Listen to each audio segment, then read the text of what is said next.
I had always thought of myself as someone who could handle isolation. I had grown up in the city, but I had spent enough time hiking and camping in my 20s that I felt confident in my ability to survive in the wilderness for a few days. I had researched cabins in remote areas for months before finally settling on one nestled deep in a dense forest about 3 hours from the nearest town. The cabin was advertised as completely off the grid, accessible only by a rough dirt road, and surrounded on all sides by towering pines and thick underbrush. The photos online made it look quaint: log walls, a stone chimney, a small porch with a rocking chair. But I knew photos could never capture the reality of a place so isolated. I was determined to experience it firsthand. I arrived in the early afternoon, the sun high and bright above the trees, casting long, sharp shadows across the dirt road. The last mile had been treacherous. Deep ruts, loose rocks, and a steep incline that made me feel my little car groaning under the strain. But I made it without incident. As I parked in front of the cabin, the sound of silence hit me first. Not just the absence of people or cars, but the forest itself was still. The usual hum of insects, the distant chatter of birds, even the rustle of small animals moving through the underbrush. It was all muted. The air was crisp, carrying the faint scent of pine resin and damp earth. I unloaded my bag, noting that my backpack felt unusually heavy after the drive. Inside were the essentials: food, water, extra clothing, a first aid kit, and a small, old camping lantern I hoped I wouldn't need but felt safer having. The cabin itself was surprisingly sturdy. The logs were darkened with age, and the roof sagged slightly in the middle, but there was no sign of rot or infestation. Windows were small and dirty, letting in just enough light to see the wooden floorboards inside. I inspected the fireplace first. It was functional, though the hearth was covered in a thin layer of soot. A stack of old, slightly damp firewood sat in a corner. I made a mental note to start a fire before nightfall. The cabin smelled faintly of mildew and old wood. I opened the windows to let in fresh air, hoping to clear the mustiness. The breeze that came in was cold and carried the faint smell of smoke from some distant fire, though I couldn't see any flames from the cabin. I spent the rest of the afternoon unpacking, organizing my supplies, and exploring the area immediately surrounding the cabin. There was a small clearing around it, maybe 20 meters wide, before the forest closed in like a wall.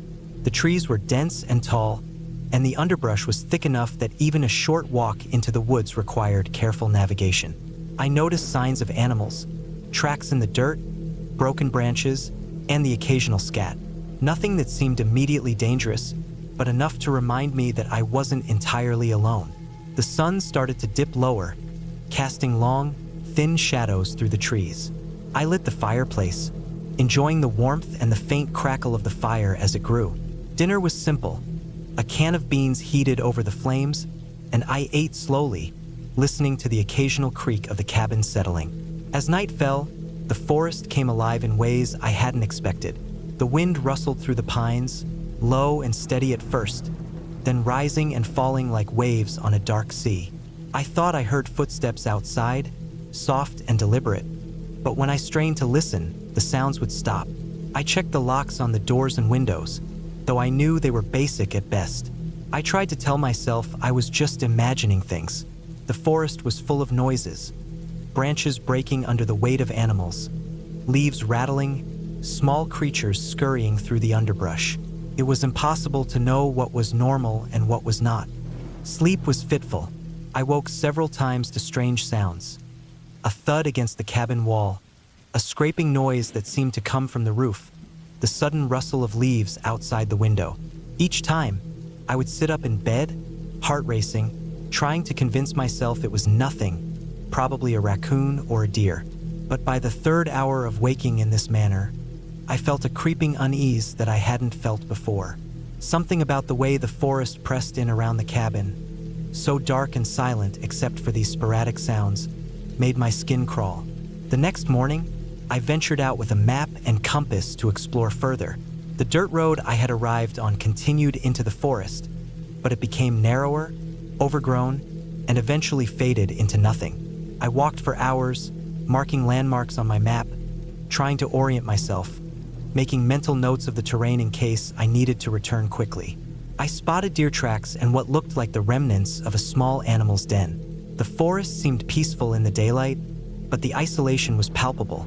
No other humans, no sounds of civilization, just the forest stretching endlessly in every direction.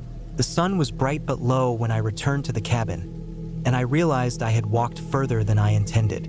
My legs were sore, and my backpack felt heavier with sweat-soaked clothing and water. That evening, I decided to cook more substantial food over the fireplace, gathering dry wood from the small pile outside. As I worked, I thought I heard something moving closer, footsteps, crunching leaves, snapping twigs. I froze. It was unmistakable this time, deliberate and heavy, like someone was walking slowly around the cabin. My mind raced. There was no one I expected, no nearby neighbors, and certainly no maintenance staff. I had a small folding knife in my pocket and a heavy flashlight on the table. I grabbed both, stepping cautiously to the window and peering out. The darkness seemed impenetrable. I could just make out the faint silhouette of trees swaying in the wind. I called out, my voice sounding strange and weak in the stillness. No answer. The steps seemed to stop. I held my breath, straining my ears, feeling the hairs on my arms rise. Eventually, I shook my head, telling myself it was probably an animal or my imagination playing tricks in the eerie isolation. But the feeling of being watched didn't fade.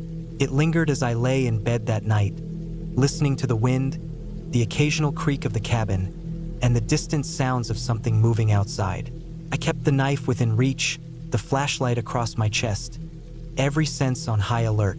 Sleep was again shallow, filled with dreams of footsteps approaching the cabin, of shadows moving just beyond the windows. Morning came slowly, the first rays of sunlight piercing through the pine canopy. I was exhausted but relieved to see daylight. I decided then to ration my time outside the cabin. Instead of exploring, I focused on securing the area. I collected branches and heavy logs to create a small barricade around the doors and windows, not because I expected a human threat, but because it felt safer, somehow. I checked the fireplace and made sure I had enough fuel for several nights. I organized my food, water, and supplies meticulously, calculating how long I could last if I were forced to stay put. It was a small, practical measure to counter the rising anxiety that had begun to gnaw at me. The following night was the worst. The sounds outside intensified, almost as if whatever was moving had learned to match my movements. Thuds, scraping noises, rustling leaves. It was relentless. I stayed awake the entire night, flashlight in hand, watching shadows flicker across the cabin walls. The wind picked up, shaking the cabin and sending the door rattling against its frame.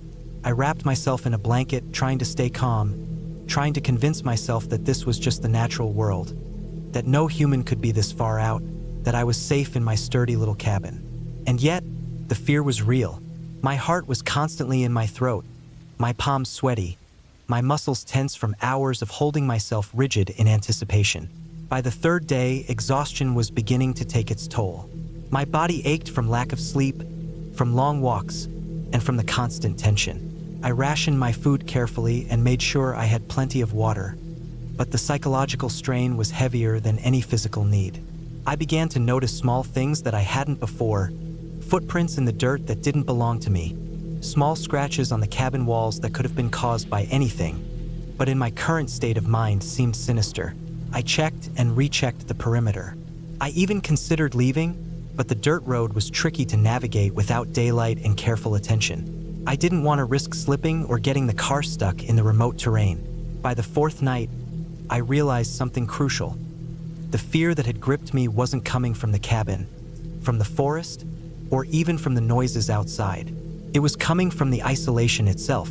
Being alone for this long, surrounded by a forest that had no visible signs of human life, had heightened every sound, every shadow, every breeze into a potential threat. My mind had filled the emptiness with imagined dangers, and the effect had been cumulative, building like a storm. It wasn't that I was unsafe. It was that I had convinced myself of danger through a combination of exhaustion, heightened senses, and total isolation. With that realization, I started taking small steps to regain control. I spent more daylight hours doing practical tasks, chopping wood, organizing supplies, cleaning the cabin.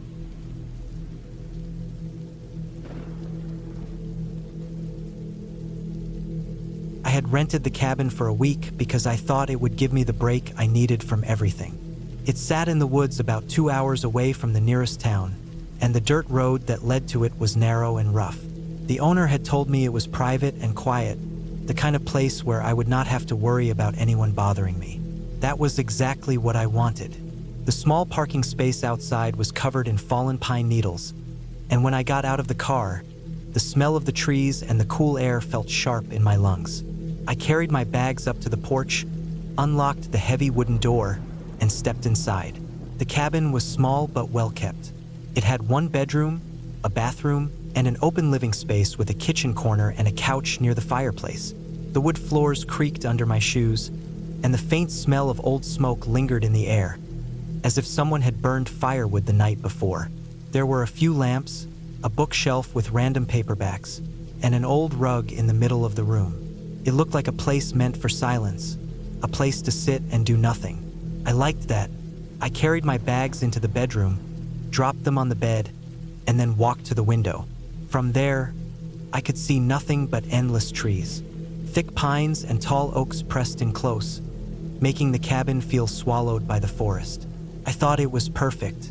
The first day went fine. I unpacked a little, stacked some firewood by the door, and went outside to walk around the clearing. There was no cell signal, which I had expected, but I didn't mind.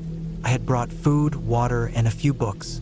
The quiet was almost too much at first, but after a while, I began to relax into it. The sun went down behind the trees, and the shadows filled in quickly. I sat on the porch as the woods turned black, listening to the night sounds. Crickets, the occasional call of some bird, the faint shifting of branches in the wind. That first night, though, I noticed how dark it really got out there. I had never been anywhere without even a single light in the distance. Usually, even in remote places, you see some glow of a town or a house, but here there was nothing. When I turned off the lamps inside, it was total blackness. I remember standing at the window, staring into it, and feeling like the trees were leaning closer, pressing in. I told myself it was only because I wasn't used to it. The second day, I kept busy. I hiked a little around the property, marked where the stream ran, and collected some kindling. I stayed mostly near the cabin because I didn't want to get lost. The owner had said the forest stretched for miles in every direction, with only logging roads cutting through, so wandering too far could be a mistake. I noticed how quiet it got during the day, how sometimes all the noise of birds and insects would just stop at once, leaving a heavy silence that lasted for long minutes before starting again. That evening, as I was cooking, I thought I heard something outside, a faint crunch, like a footstep on dry needles. I froze, the spoon still in my hand, and waited. After a long moment, I heard nothing else. I went to the window but could see only the shapes of trees and shadows. I told myself it could have been a branch falling or a squirrel moving. Still, I ate quickly, feeling uneasy. That night, it was harder to fall asleep. Every small sound seemed louder in the cabin. The creaks in the wood, the sigh of wind against the walls, even the faint scratching of something under the floorboards. At one point, I heard something outside again, maybe near the porch this time. It was slow, careful, like someone testing the steps. I held my breath in the bed, straining my ears, but then silence came again. After that, I stayed awake for hours, staring at the ceiling in the dark, until finally exhaustion pulled me under. By the third day, the peaceful feeling I had when I first arrived was gone. I kept looking over my shoulder whenever I went outside, scanning the tree line for movement. I started noticing small things I had not before. A crushed spot in the grass near the woods. A pile of stones that looked like they had been stacked by hand. I tried to ignore it, but the uneasy feeling stuck with me. That afternoon, I walked the edge of the clearing and noticed what looked like footprints in the soft ground, not far from the stream. They were faint, not clear enough to know for sure, but they were larger than mine. I crouched there staring at them, my chest tight. Could have been from a hunter or someone hiking through weeks ago, I told myself. Still, I felt the hairs rise on the back of my neck. That night, I made sure the door was locked, even pushed one of the chairs against it. I sat up late with the lamp on, listening. Around midnight, I heard it again. The crunch of footsteps. Slow, close. They circled the cabin, pausing at times, then moving again. My heart hammered so hard I could barely breathe. I sat there frozen, gripping the arm of the chair, not daring to move.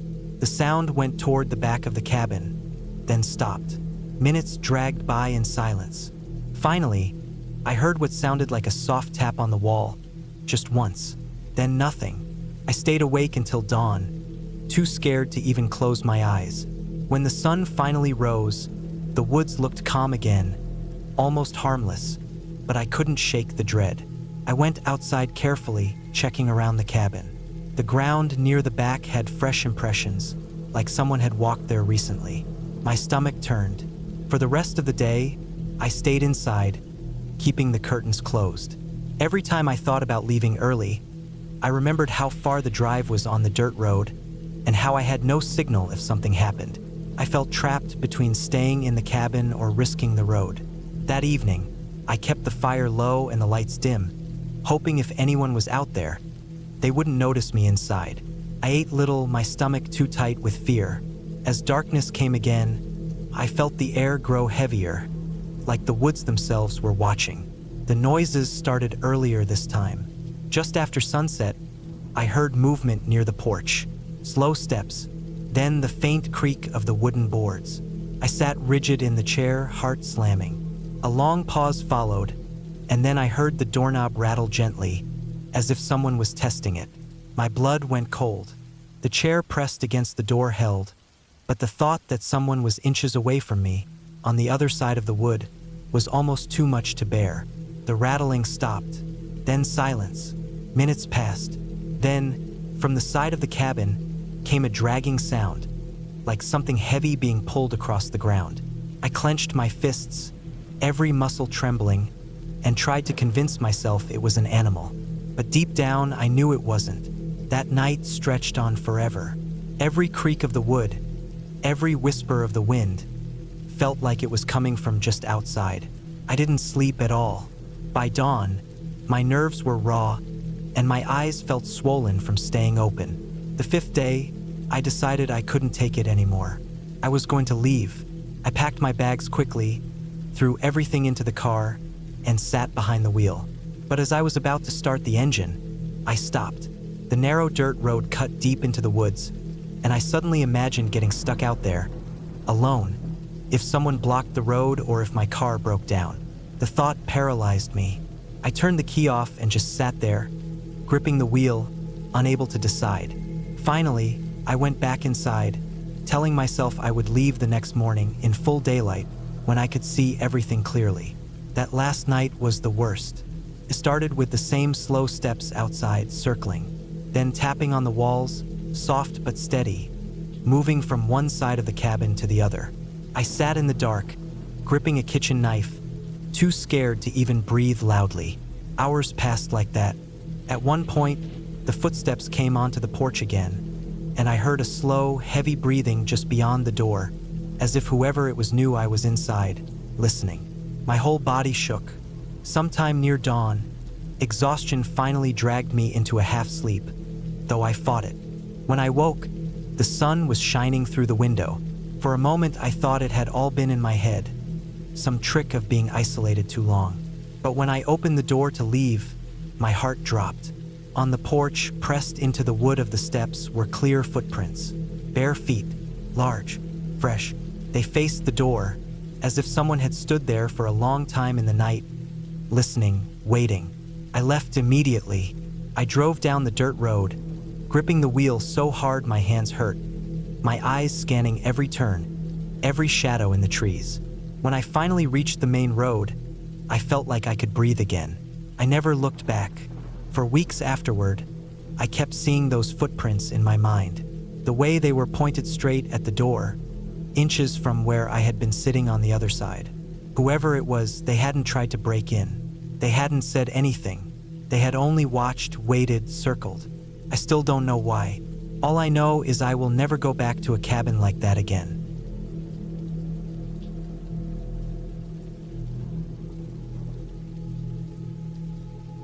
I had rented the cabin thinking it would give me peace. It was late autumn, the air sharp enough to bite when I stepped outside, and the days were shorter than I wanted them to be. The cabin was small, wooden, with a single bedroom, a small kitchen, and a front porch that sagged on one side. It sat about a mile away from the main gravel road, down a path of dirt and stone that wound through thick woods. When I first arrived, the silence felt heavy but not uncomfortable. I thought I would enjoy it. The quiet of the trees, the sound of wind brushing against the branches, and the distant rush of the creek a few hundred feet away all seemed like a kind of freedom I needed. I stocked the fridge with what I had brought: bread, eggs, a pack of sausages, some vegetables, and a few cans of food. The cabin had electricity, but it was weak. The lights flickered whenever I turned on more than one appliance. The heater made a rattling noise but worked well enough. At night, I burned logs in the fireplace to keep the main room warm. I had planned to stay for 5 days, maybe 6, using the time to be away from everything and everyone. The first 2 days went smoothly. I hiked in the mornings, staying near the cabin but exploring the trails that wound through the woods.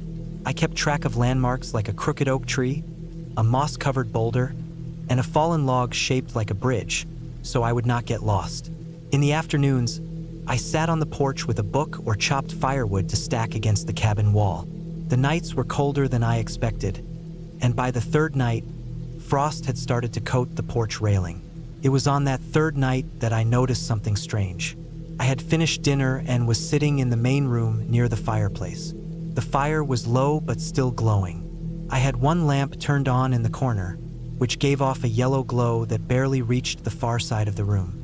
I was dozing off in the chair when I heard what I thought was a branch snapping outside. At first, I didn't move. Branches snapped all the time in the woods. Wind pushed trees against each other, and sometimes animals passed by. But a few seconds later, I heard another sound. It wasn't a branch this time. It was softer, more deliberate, like a footstep pressing into dry leaves. I sat up and turned off the lamp so I could see out the window without glare. The cabin was surrounded by trees, and in the moonlight, their shadows stretched across the ground in crooked patterns. I didn't see anything move, but I couldn't shake the feeling that something had been out there. After a while, when no more sounds came, I went back to the chair. I told myself it was probably a deer or a raccoon. The next morning, I stepped outside to chop wood and noticed footprints in the dirt near the porch. At first, I thought they might be mine from when I carried my bags inside, but I checked and realized the pattern was different. The tread was wider, the heel sharper.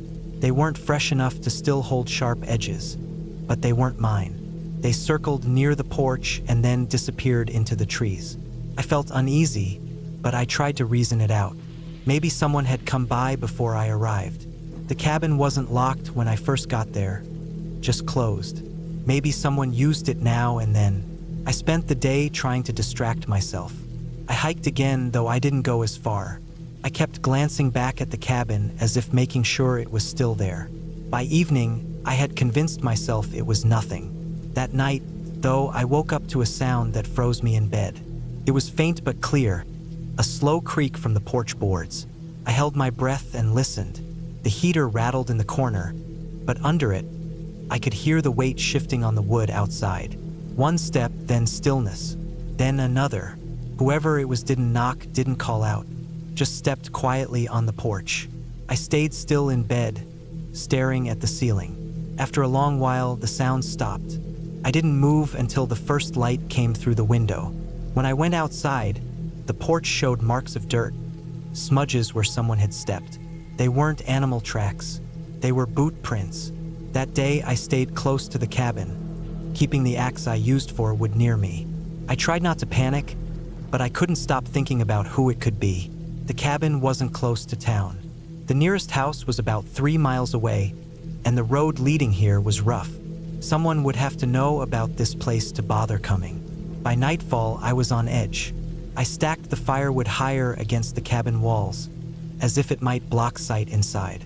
I locked the door, though the lock was flimsy, just a simple latch. I left one lamp on but kept the curtains drawn. Every creak in the wood, every whistle of wind, made me jump. I lay in bed staring at the door, waiting. Sometime past midnight, I heard the sound again, first from outside, then closer. Footsteps on the porch, slow, deliberate. This time they didn't stop. They reached the door. I could hear the faint rattle of the latch being tested. Not forced, not slammed, just pressed and let go. The person was checking it. I gripped the axe, my palms wet, heart pounding so hard it echoed in my ears. I thought the door might swing open, but it held. The steps moved again, this time along the side of the cabin. Gravel crunched under them, soft but clear. They circled around, stopping by the window. I didn't move, didn't breathe. My chest ached from holding still. The sound lingered, then faded. I didn't sleep after that. At dawn, I opened the door slowly, axe still in hand. The dirt around the cabin was disturbed, clearer prints than before. Someone had walked around it in the night. They led back into the woods, the direction of the trail. That was when I decided I couldn't stay. I began to pack my things, but halfway through, I stopped. Leaving meant walking a mile through the woods to the road. If the person was still out there, they could be anywhere between me and the car. The thought of walking with trees pressing in, not knowing if someone followed, made my stomach twist. I told myself I would leave at first light the next day instead, when I could see clearly. That day felt endless. I didn't hike. I didn't sit on the porch. I stayed inside with the door latched, curtains drawn, axe close by. Every sound outside kept me tense. At one point, I thought I saw movement between the trees, but it might have been wind. As night fell, I built the fire higher than before, keeping the room lit and warm. I tried to convince myself it was safer inside than out. The hours dragged. I was dozing in the chair when I heard the first sound. The porch boards again, groaning under weight. My body tensed instantly. Then came the latch, this time harder. It rattled and shook as though the person was testing if it would give. The door shivered in the frame. I gripped the axe and stared at it, waiting for it to burst open. After a few long seconds, the noise stopped. Silence pressed against the cabin. Then, from the other side of the room, I heard the window creak. Not breaking, not shattering, just a soft squeak as though fingers pressed against the frame. My skin prickled all over. The person was trying different points. I didn't move. I forced myself to stay still and wait. Minutes dragged like hours. The noise stopped again. I sat there in the chair, axe in hand, fire cracking low, until the first light touched the curtains. That morning, I didn't hesitate. I packed fast, heart racing. I shoved everything into my bag, barely caring what I forgot. I stepped outside, scanning the trees. The woods were silent, no movement. The prints in the dirt were fresh again, circling close to the windows, pressed deep as though someone had stood for a long time staring in. I didn't wait. I slung the bag over my shoulder, axe still in hand, and started down the trail. Every step felt like walking into a trap. My ears strained for movement behind me. My eyes darted at every shadow between trees. The mile stretched longer than it ever had. At one point, I was certain I heard another set of steps faintly behind me, but I didn't dare turn to look. When I reached the car, relief almost made me drop to the ground. I unlocked it with shaking hands, threw the bag inside, and slid behind the wheel. I locked the doors instantly and started the engine. As I pulled onto the gravel road, I glanced once in the rearview mirror. For a split second, I thought I saw movement near the trees by the trail, a dark shape standing still. I pressed the gas harder, tires spitting gravel as I sped down the road, not slowing until the cabin and woods were far behind me. I never found out who it was. I didn't go back to the cabin, didn't call anyone about it. I just left. But even now, weeks later, I can't stop thinking about the prints, about the way the latch rattled in the night, about how someone stood just outside while I tried not to breathe inside. The worst part is knowing that whoever it was, they weren't lost. They weren't wandering. They knew the cabin, they knew where I was, and they came back night after night just to circle, to test, to watch. That thought has stayed with me longer than the cabin itself ever will.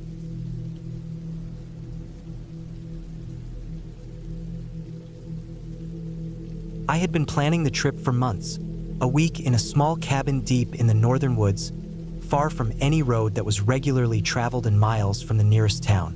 The idea had seemed simple at first, a break from the noise of the city, the constant lights, and the chatter. I wanted isolation, quiet, and time to myself to think and reflect.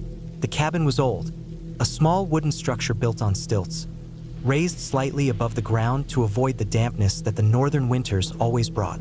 Its exterior was rough-hewn timber, weathered by years of sun, wind, and snow. A small porch ran along the front, with a few steps leading down to the forest floor, which was littered with dead leaves and pine needles. From the photographs online, it looked cozy, even inviting, though the photos had been taken in daylight and with bright skies. The drive up had been long. I had taken the winding road that followed the edge of a frozen river, past hills that rose sharply into the gray sky, their tops lost in mist. Snow crunched under my tires, and the wind howled, dragging dry branches across the road. I had to keep my speed low, watching carefully for patches of ice that could make the car slide into the ditch. By the time I arrived, the sun was already low, casting long shadows that stretched across the forest floor like fingers. There was no one around. Not a car, not a person, just the sound of the wind through the trees and the occasional caw of a crow. The cabin itself was quiet, and the smell hit me immediately as I opened the door. A mix of old wood, dust, and something slightly damp. Inside, it was small. There was a single room that served as both living area and kitchen, a stone fireplace on one side, and a small loft that I would sleep in at night. The furniture was sparse. A worn couch, a small wooden table with 2 chairs, a cupboard that held basic cooking utensils, and a tiny stove. The loft had a thin mattress, a blanket, and a pillow. There was a small window at the front, letting in the last light of the day, and another at the back that looked out over a slope leading deeper into the woods. The first night was difficult. The wind outside seemed louder than it had in the car, rattling the windows and shaking the walls. Every branch snapping outside sounded like footsteps. I had brought a lantern and a small pile of firewood, and I spent hours getting the fireplace going, coaxing the logs to burn steadily. The crackle of the fire was comforting, but it could not drown out the feeling that I was utterly alone. I had my phone with me, but the signal was weak, barely enough to send a text, and certainly not enough to make a call. I made a mental note not to panic if something went wrong. I was prepared, or so I told myself. I slept poorly that night. Every little noise, the tapping of a branch against the cabin, the distant cry of a fox, kept me alert. In the morning, I went outside to get water from the small stream I had noticed on the map. The snow was deeper here than I expected, ankle deep in some places, and my boots were wet within minutes. The forest was silent, a heavy, almost oppressive silence, broken only by the occasional rustle of leaves as a squirrel moved through the underbrush. I filled my container and returned to the cabin, grateful for the warmth of the fire. Days passed slowly. I spent time chopping firewood, gathering water, and exploring the small trails around the cabin. The forest felt vast and empty, each tree casting shadows that seemed longer than they should be. I told myself that I was safe, that nothing would happen, yet a constant tension remained in the back of my mind. One afternoon, while walking down a slope I had not explored before, I noticed something strange. A tree had been cut down recently. Its trunk was cleanly sliced, and there were marks suggesting an axe. But it was not just one tree. I noticed 2 more a little farther down, all within a small radius. It was unusual because the area was dense, and I could not imagine someone having come this far without being noticed. I did not see footprints in the snow, but I knew they could have been covered by wind or fresh snowfall. I felt a small twinge of unease, but I told myself it was nothing. That night, while sitting by the fire, I heard a sound that made me freeze. At first, it was subtle, a quiet scraping outside, like something moving across the snow. I strained my eyes, looking into the darkness beyond the window. The trees swayed, their branches catching the moonlight, and for a moment, I thought I imagined it. Then it came again, louder this time, a deliberate sound, like someone dragging a log across the ground. My heart began to race, and I considered leaving immediately, but I told myself to stay calm. I checked my supplies, made sure the doors were locked, and tried to convince myself that it was just a branch falling, or perhaps a deer. The next morning, I found the evidence that made my stomach turn. Around the cabin, the snow had been disturbed in a pattern that suggested movement. Not animal movement, but something larger, heavier. Footprints, large, boot-like prints, circled the cabin, some stopping abruptly, others continuing into the woods. There were no other signs, no discarded items or broken branches, just the footprints. I took photos with my phone, thinking I could analyze them later, but the signal was too weak to send them anywhere. I could not see who had made them or why. I felt an unfamiliar fear creeping into my chest, but I forced myself to act methodically. I spent the day reinforcing the cabin. I moved furniture in front of the windows, placed heavy objects against the door, and kept the fire going at all times so I could see outside. The sense of being watched never left me. Every sound became amplified. The crunch of snow, the snap of a twig, even the distant call of a bird seemed threatening. I tried to focus on small tasks, chopping wood and gathering more firewood for the week ahead. By nightfall, I was exhausted, but I could not sleep. Every shadow outside seemed to move. Every rustle of leaves felt like footsteps. I stayed awake, sitting near the fireplace, lantern in hand, waiting for something to happen. The following day, I decided to explore further, trying to rationalize my fear. Perhaps someone had been cutting firewood illegally, or hunters had passed by. I strapped on my boots, carried my backpack, and followed a small trail that led deeper into the forest. The trees grew denser, the snow thicker. I moved slowly, careful to leave my own tracks in a way that I could follow back. After an hour, I reached a clearing and found something I had not expected: a makeshift shelter, constructed from branches and tarps, with signs that someone had been living there recently. There were scraps of food, empty cans, and a small fire pit with ashes that were still warm. My heart sank. I was not alone in these woods. I returned to the cabin quickly, my mind racing. That night, I heard it again, louder than before. A movement outside, circling the cabin. It was deliberate, methodical. I could hear the crunch of snow under heavy boots. I remembered the footprints from before and realized that whoever was out there was not just passing by. They were watching me. I could not call for help. The weak signal meant that even if I tried, I could not reach anyone. I sat by the fire, clutching a heavy log as if it could protect me, listening as the sounds continued for hours. By the third day, I had to make a decision. Staying in the cabin meant I would be trapped, isolated, and at the mercy of whoever was out there. Leaving meant I could risk being caught in the open. I decided to prepare to leave at first light, but I needed a plan. I gathered my supplies, packed a small bag with essentials, and kept my eyes on the darkened windows throughout the night. I also found a small hunting knife in the cabin's kitchen, which I held in my hand. I knew it would not offer much protection, but it was something. At dawn, the forest was quiet. I left the cabin, moving carefully, following the small trail that led toward the main road. I kept low, avoiding open areas, sticking to the shadows. The snow was fresh from the night before, and I saw no signs of movement, which was both a relief and an anxiety. I kept walking for hours, the cold biting at my fingers and face, until finally, I saw the road. A faint line of tire tracks in the snow confirmed that someone could come this way. I flagged down the first car I saw, an older man driving a pickup truck. He was shocked to see me alone in the middle of the woods and immediately offered help. I returned to the cabin later with authorities. When they investigated, they found evidence that someone had been living near the cabin, using it as a base for illegal activities, including hunting and stealing supplies from nearby cabins. The footprints, the shelter, and the signs of occupation were all documented. The cabin itself was unharmed, but I never returned to it. The experience left me shaken, but it taught me something important. Isolation in nature is beautiful and necessary for reflection, but it also comes with real dangers. Being prepared, aware, and cautious is not paranoia. It is survival. I still think about those nights, the feeling of being watched, the crunch of snow under boots that I could not see, and I am grateful for having made it out safely.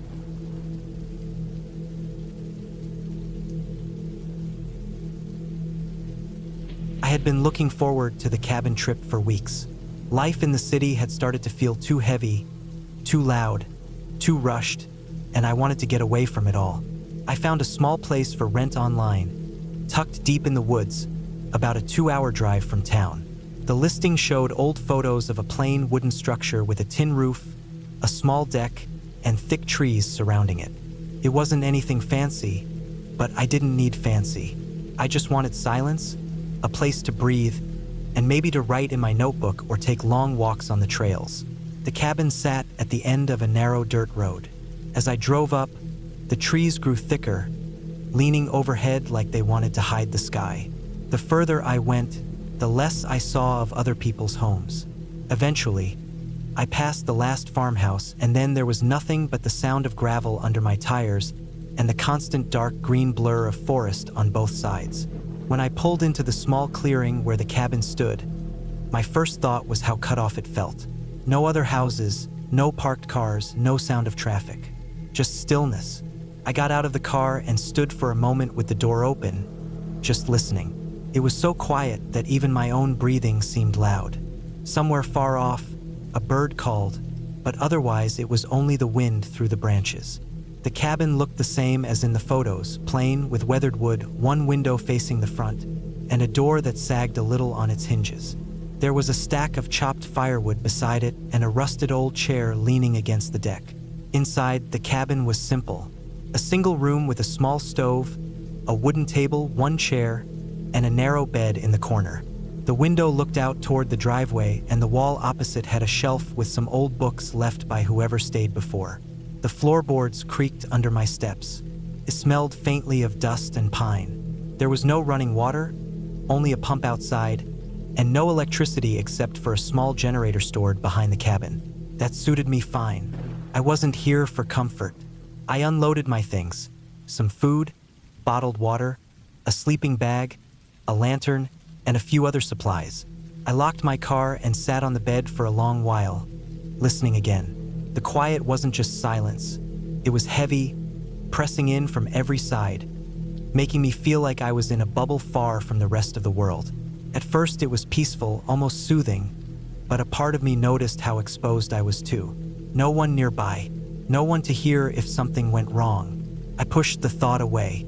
I told myself that was the point of coming out here. The first night passed uneventfully.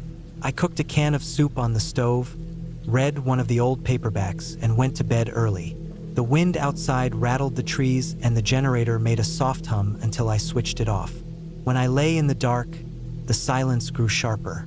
Every small sound, the creak of the cabin as it settled, the faint scratching of branches outside, felt amplified. I lay awake longer than I expected, staring into the dark, waiting for my body to relax. Eventually, I drifted into sleep. The next morning, I woke early. The cabin chilled from the night. I made coffee on the stove and sat on the deck, staring out at the trees. The forest looked endless, stretching in all directions, thick with shadows even in daylight. After breakfast, I decided to take a walk down the dirt road. The gravel crunched under my boots and every step seemed too loud in the stillness. I walked for about an hour, not meeting a single person or hearing a single car. The feeling of being alone grew stronger. It was almost comforting, but there was something in it too that made me uneasy, like I didn't belong there. By afternoon, I returned and chopped some wood to keep myself busy. I tried reading again, but found my attention wandering. I caught myself listening more than reading. The trees rustled, and once in a while I thought I heard something else. A quick snap of a twig, a faint rustle that seemed different from the wind. Each time I looked out the window, though, there was nothing. I told myself it was just wildlife. Rabbits, deer, maybe even a fox. That night, the unease grew stronger. As I lay in bed with the lantern off, I heard something outside. A faint sound, like footsteps on dry leaves. I held my breath, listening. Came again, slow, irregular steps, not close but not far either. Then silence. I strained my ears, but after a while there was nothing, only the wind again. I told myself it was an animal. The woods were full of them. It made sense. Still, my pulse stayed quick, and I had trouble sleeping. The following day, I tried to shake off the feeling. I hiked a little deeper into the woods, following what looked like an old trail. The air was cool and damp, the forest floor soft with old pine needles. I didn't go too far, partly because I worried about losing my way, and partly because I kept catching myself glancing over my shoulder. The sense of being watched crept in, subtle but persistent. Once, I even stopped and stood still, listening hard. I thought I heard the faintest rustle behind me, but when I turned, there was nothing but the empty trail. Back at the cabin, I tried to focus on ordinary tasks. I pumped water, swept the floor, and cooked a simple meal. But the feeling of being observed didn't fade. I started noticing details I hadn't before. On the ground near the cabin, I thought I saw scuffed dirt, like a shoe had dragged through it. Near the edge of the clearing, one of the bushes looked bent in a way that suggested something heavy had pushed through. None of it was obvious, none of it was proof of anything, but my mind kept circling back to it. That night, the noises came again. Soft, irregular steps, a faint crunch of leaves. I sat up in bed, heart hammering, staring at the window. I wanted to look outside, but fear kept me still. I was sure if I moved the lantern, whoever or whatever was out there would see it. I stayed frozen for what felt like hours, listening. At some point, the sounds stopped and the silence pressed in again. I don't remember when I finally fell asleep, but when I woke at dawn, my whole body ached from the tension. The third day, I found something that made the unease worse. Behind the cabin, near the generator, the dirt looked freshly disturbed. A patch of ground where the leaves had been brushed aside. It wasn't large, but it was noticeable. I crouched to look closer. The marks looked like footprints. Not clear, not perfect, but enough for me to see the shape of a heel pressed into the earth. I stood there a long time, staring, trying to convince myself it was mine. But the position didn't match where I had walked before. The size looked slightly larger than my boot. I told myself I was imagining things, that it could have been there all along. Still, the thought took hold and wouldn't let go. That night, I didn't sleep much at all. Every noise outside kept me awake. I kept glancing at the window, half expecting to see a face staring back. At one point, I thought I heard something brush against the side of the cabin. A soft, dragging sound, like a hand across the wood. My skin prickled and I felt sweat on my neck. I clutched the lantern but didn't dare light it. By morning, I knew I couldn't ignore it anymore. Something or someone was near the cabin. Whether it was a hunter, a stranger passing through, or something else, I didn't know. But the idea of being so far from help with no cell service made the fear sharper. I spent the day tense, moving from window to window, checking the trees. I noticed more signs now. Branches bent lower than before, small patches of dirt that looked disturbed. Once I thought I saw movement between the trees, far back. Just a flicker, as if someone had stepped quickly out of sight. My stomach twisted and I backed away from the window. That night was the worst. I lay in the dark, barely breathing, and the sounds came again, this time closer. I heard clear steps in the dirt, circling the cabin slowly. My pulse raced. I gripped the handle of my flashlight, though I didn't turn it on. The steps paused near the front door. The wood creaked slightly, as if weight had leaned against it. My whole body froze. I waited, every muscle tight, listening to my own heartbeat hammer in my ears. After what felt like forever, the steps moved again, fading around the cabin, then into the trees. I didn't sleep at all that night. At dawn, I made my decision. I couldn't stay another night. The thought of whoever was out there coming closer, maybe even trying the door, was too much.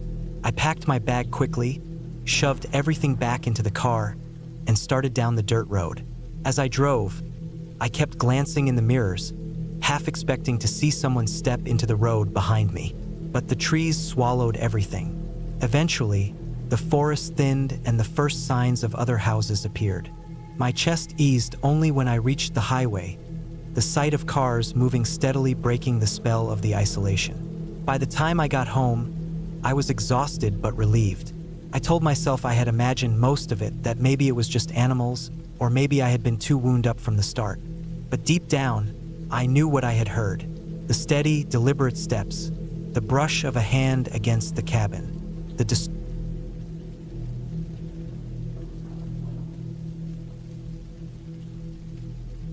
I had been planning the trip for months, and I had convinced myself that everything about it was under control. The cabin was tucked deep in the forest, far enough from the road that it felt like a place no one could reach without real effort. I had a map, a GPS device, and a car packed with all the supplies I thought I would need for a week alone in the woods. I liked the idea of solitude, of being somewhere that no one else could find me. I liked the idea of testing my ability to manage without anyone around. And, at the same time, I liked the idea of pushing myself to see how far I could go in isolation.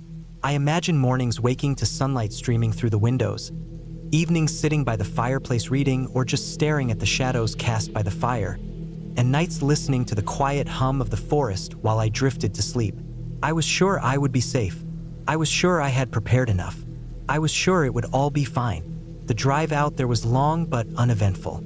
The highway stretched on, cutting through small towns, past empty fields, and finally narrowing into winding roads that disappeared into thick woods. The trees grew taller as I drove, their trunks thick and gnarled, branches brushing the sky like a dark ceiling. The light dimmed as I went further in, even though it was still early afternoon, and I felt an odd tension rise in my chest, one I quickly brushed off. I told myself it was just the excitement of being somewhere unfamiliar, of leaving behind the regular noise of life. I parked near the trailhead I had noted on the map and hoisted my backpack over my shoulder. The trail was overgrown in places, branches brushing my arms as I walked, leaves and twigs crunching under my boots.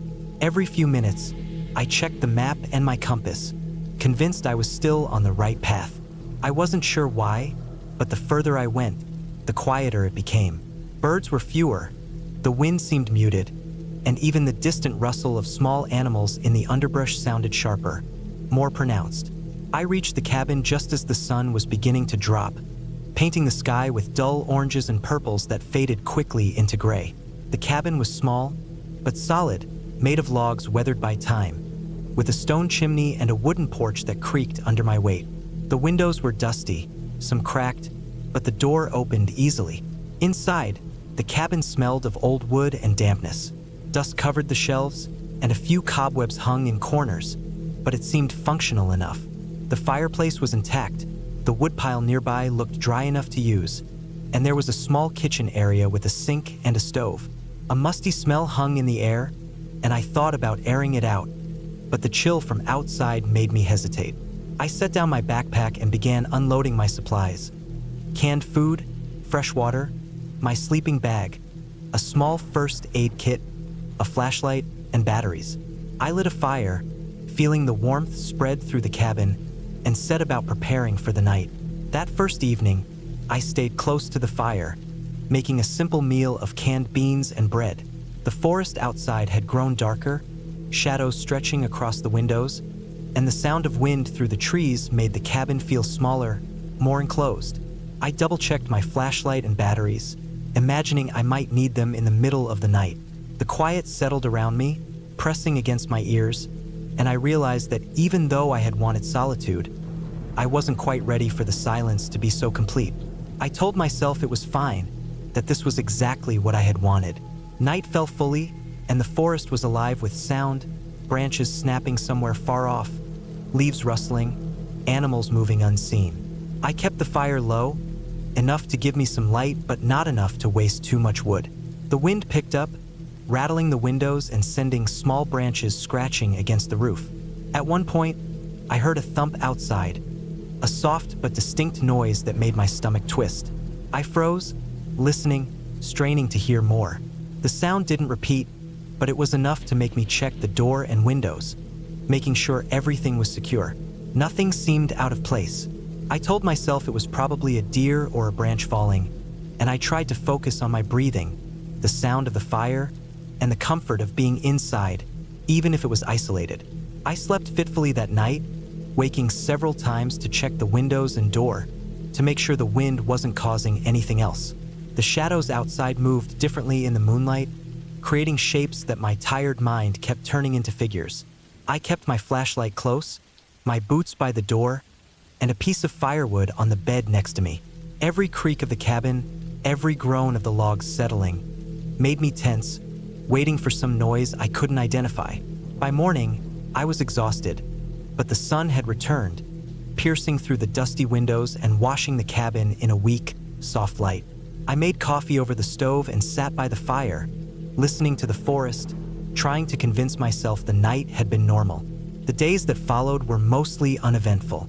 I explored the immediate area, collecting firewood, checking a nearby stream for water, and trying to map out small sections of the forest around the cabin. The trail I had taken to get there was easy to lose, and soon I realized that I couldn't really tell which way led back to the road. I marked trees with small cuts, stacked stones in patterns, and kept track of distances. But still, it was disorienting. The isolation weighed on me more than I expected. Even in the daylight, the forest felt immense and consuming, and the further I wandered, the more I felt like I was being watched, though I knew rationally there was no one there. It was on the third night that things began to feel wrong in a more concrete way.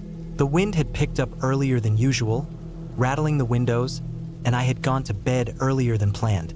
Around midnight, I woke to a different sound, one that made my chest tighten immediately.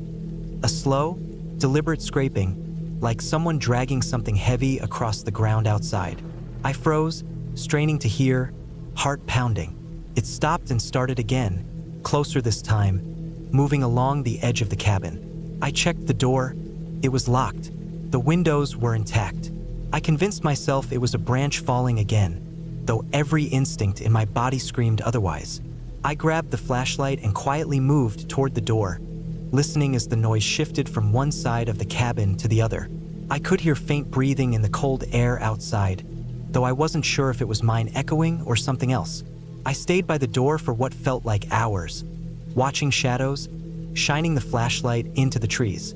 The noise moved slowly, methodically, almost as if someone was circling, waiting for me to make a mistake. I considered leaving, going out into the forest, but I knew that once I stepped outside in the dark, I would be completely exposed. I stayed put, gripping the piece of firewood, ready for anything. Eventually, the noise receded, fading into the distance. I didn't sleep for the rest of the night, sitting by the fire with the flashlight in one hand and the wood in the other, imagining every possible scenario, my mind racing through things I had never considered before. The next morning, I examined the cabin and the area around it. There were marks in the dirt near the edge of the porch. Footprints, large and irregular, some partial, some clear, leading around the cabin and disappearing into the trees. I didn't know what to make of them, but the fact that they existed made my stomach churn. I checked the locks again, examined the windows, and began thinking seriously about leaving.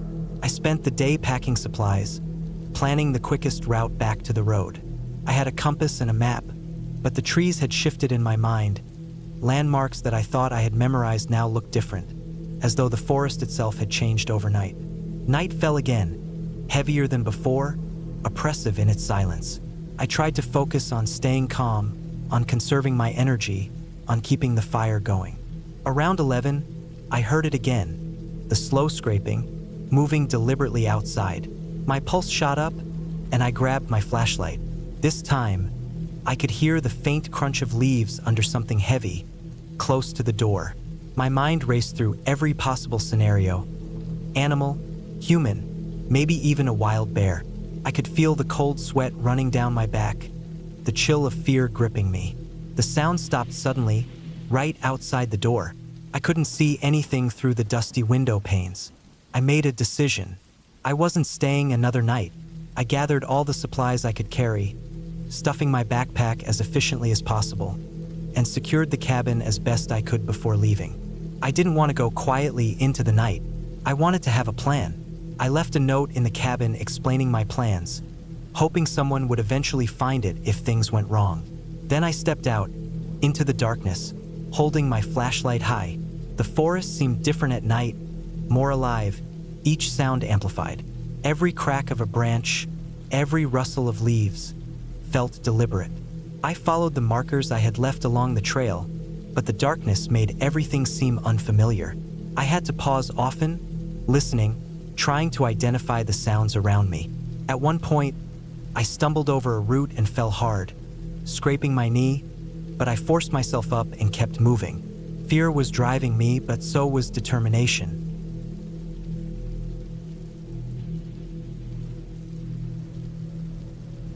I drove up the long dirt road with my hands tight on the steering wheel, the truck bouncing over every rut and rock that stuck out of the ground.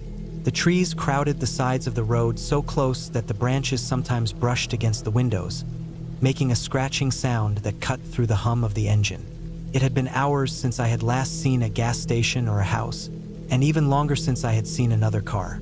I had picked this place on purpose, a small cabin that was supposed to be in the middle of nowhere, a rental for people who wanted to be left alone for a few days. That was the whole reason I chose it. I wanted quiet. I wanted space. I wanted to sit away from everything I usually dealt with and just let myself breathe. The road kept winding deeper into the trees until finally it opened into a clearing.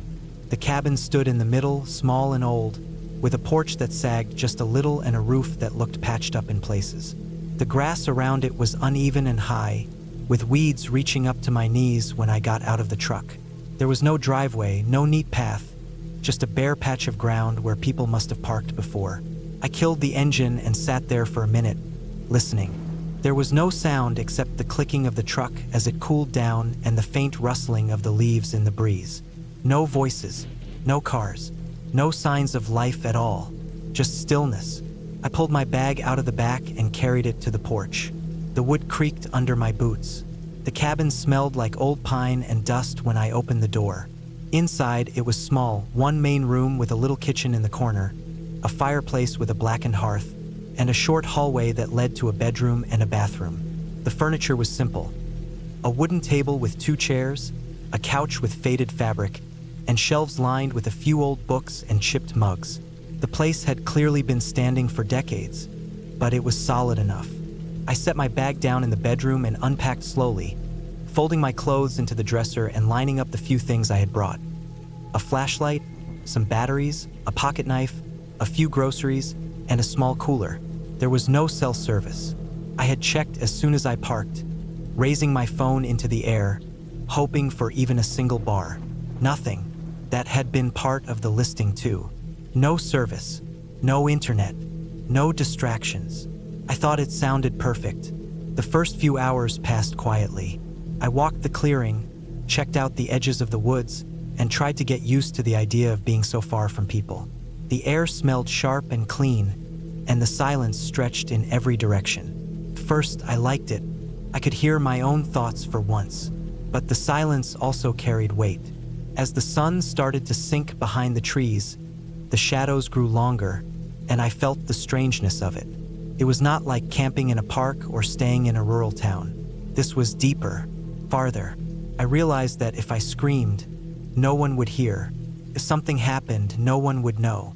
That thought pressed harder on me as the day turned to evening. I cooked some canned food on the stove and sat at the table, chewing slowly while staring out the window. The woods had gone dark already. By the time I cleaned the dishes, night had fully settled. I lit one of the old oil lamps I had found on the shelf because I didn't want to use up the cabin's weak electricity all at once. The glow was warm, but it only lit a small circle around me.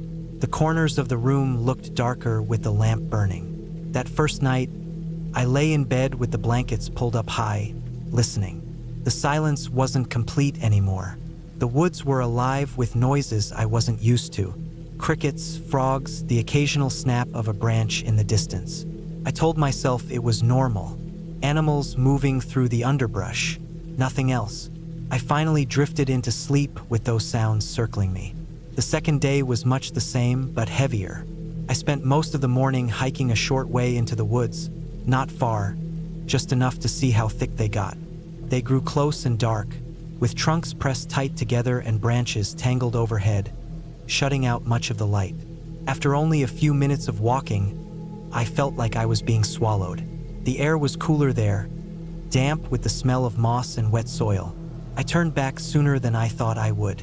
I told myself I was tired, but the truth was that the woods unsettled me. Back at the cabin, I sat on the porch for hours, reading one of the old books and drinking water from a jug I had brought. My thoughts drifted in strange directions. I thought about how no one knew exactly where I was.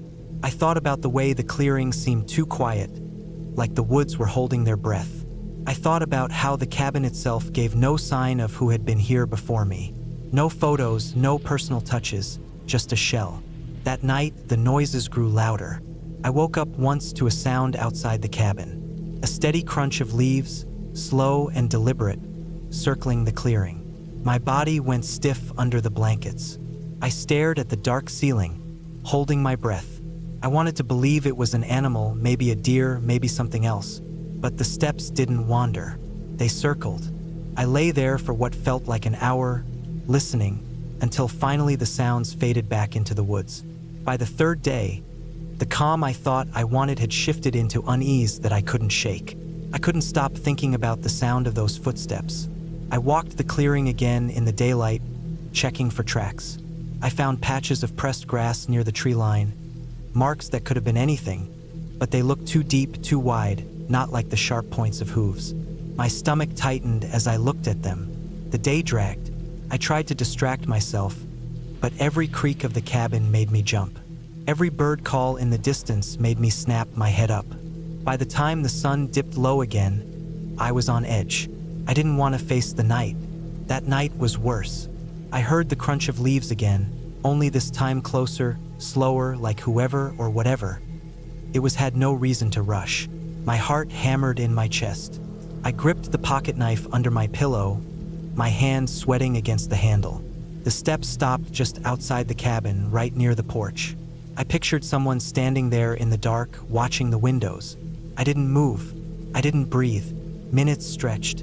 Then the steps started again, moving toward the woods, fading slowly until silence settled back in. The next morning, I barely stepped outside.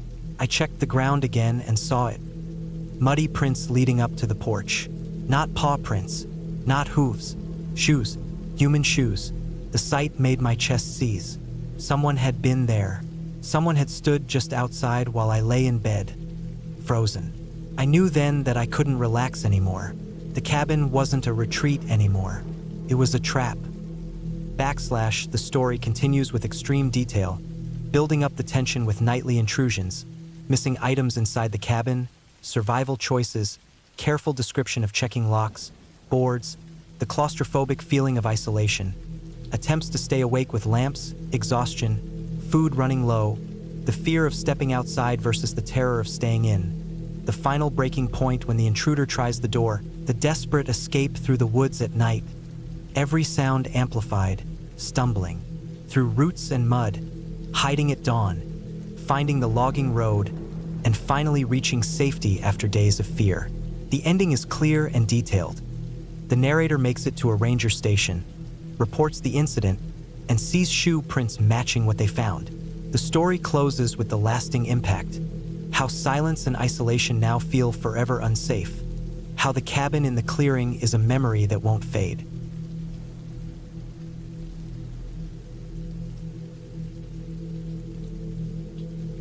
I decided to spend a week alone in a small cabin I had rented deep in the woods.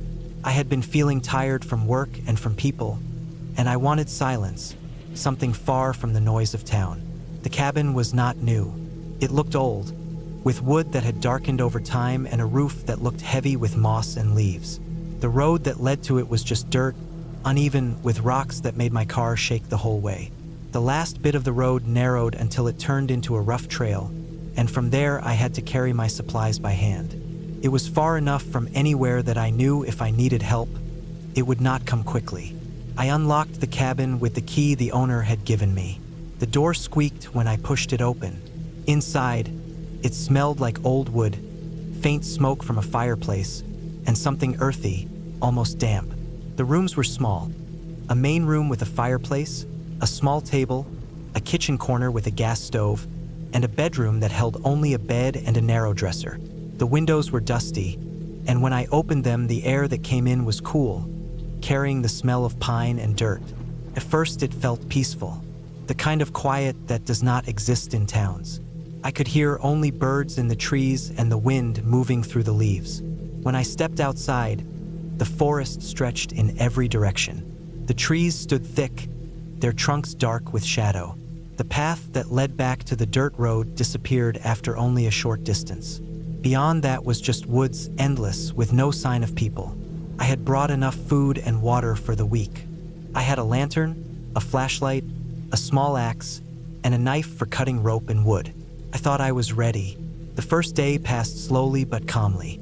I gathered wood, set up my things, and started a small fire in the fireplace as the night came. When the fire burned, the cabin felt warmer, safer.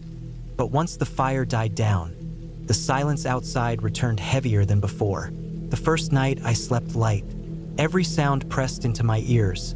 The crack of a branch outside, the creak of the cabin as the wind moved it, even my own heartbeat. I kept waking up, sure that something was near, but when I listened, there was only silence. The second day, I explored a little around the cabin. I followed a narrow animal trail that curved through the trees. The ground was soft with pine needles and broken sticks. At one point, I found tracks in the dirt, not fresh, but still clear, large paw prints, likely from a bear. I knew there were bears in these woods. The prints reminded me that I was very much alone and very far from any help if something happened. By the third day, the isolation was sinking into me. I started to feel unsettled. I had not seen another person since arriving. The woods felt different when you knew no one else was near. The trees seemed closer. The silence pressed harder. At night, it was worse. The darkness outside the cabin windows was heavy, endless. I would sit inside with the lantern burning and feel like the trees were leaning closer, watching. That night, I heard something that made me sit up in bed. It was a sharp sound, like footsteps on dry leaves. At first, I told myself it was just an animal, a deer maybe or a raccoon. But then it came again, slower, more careful.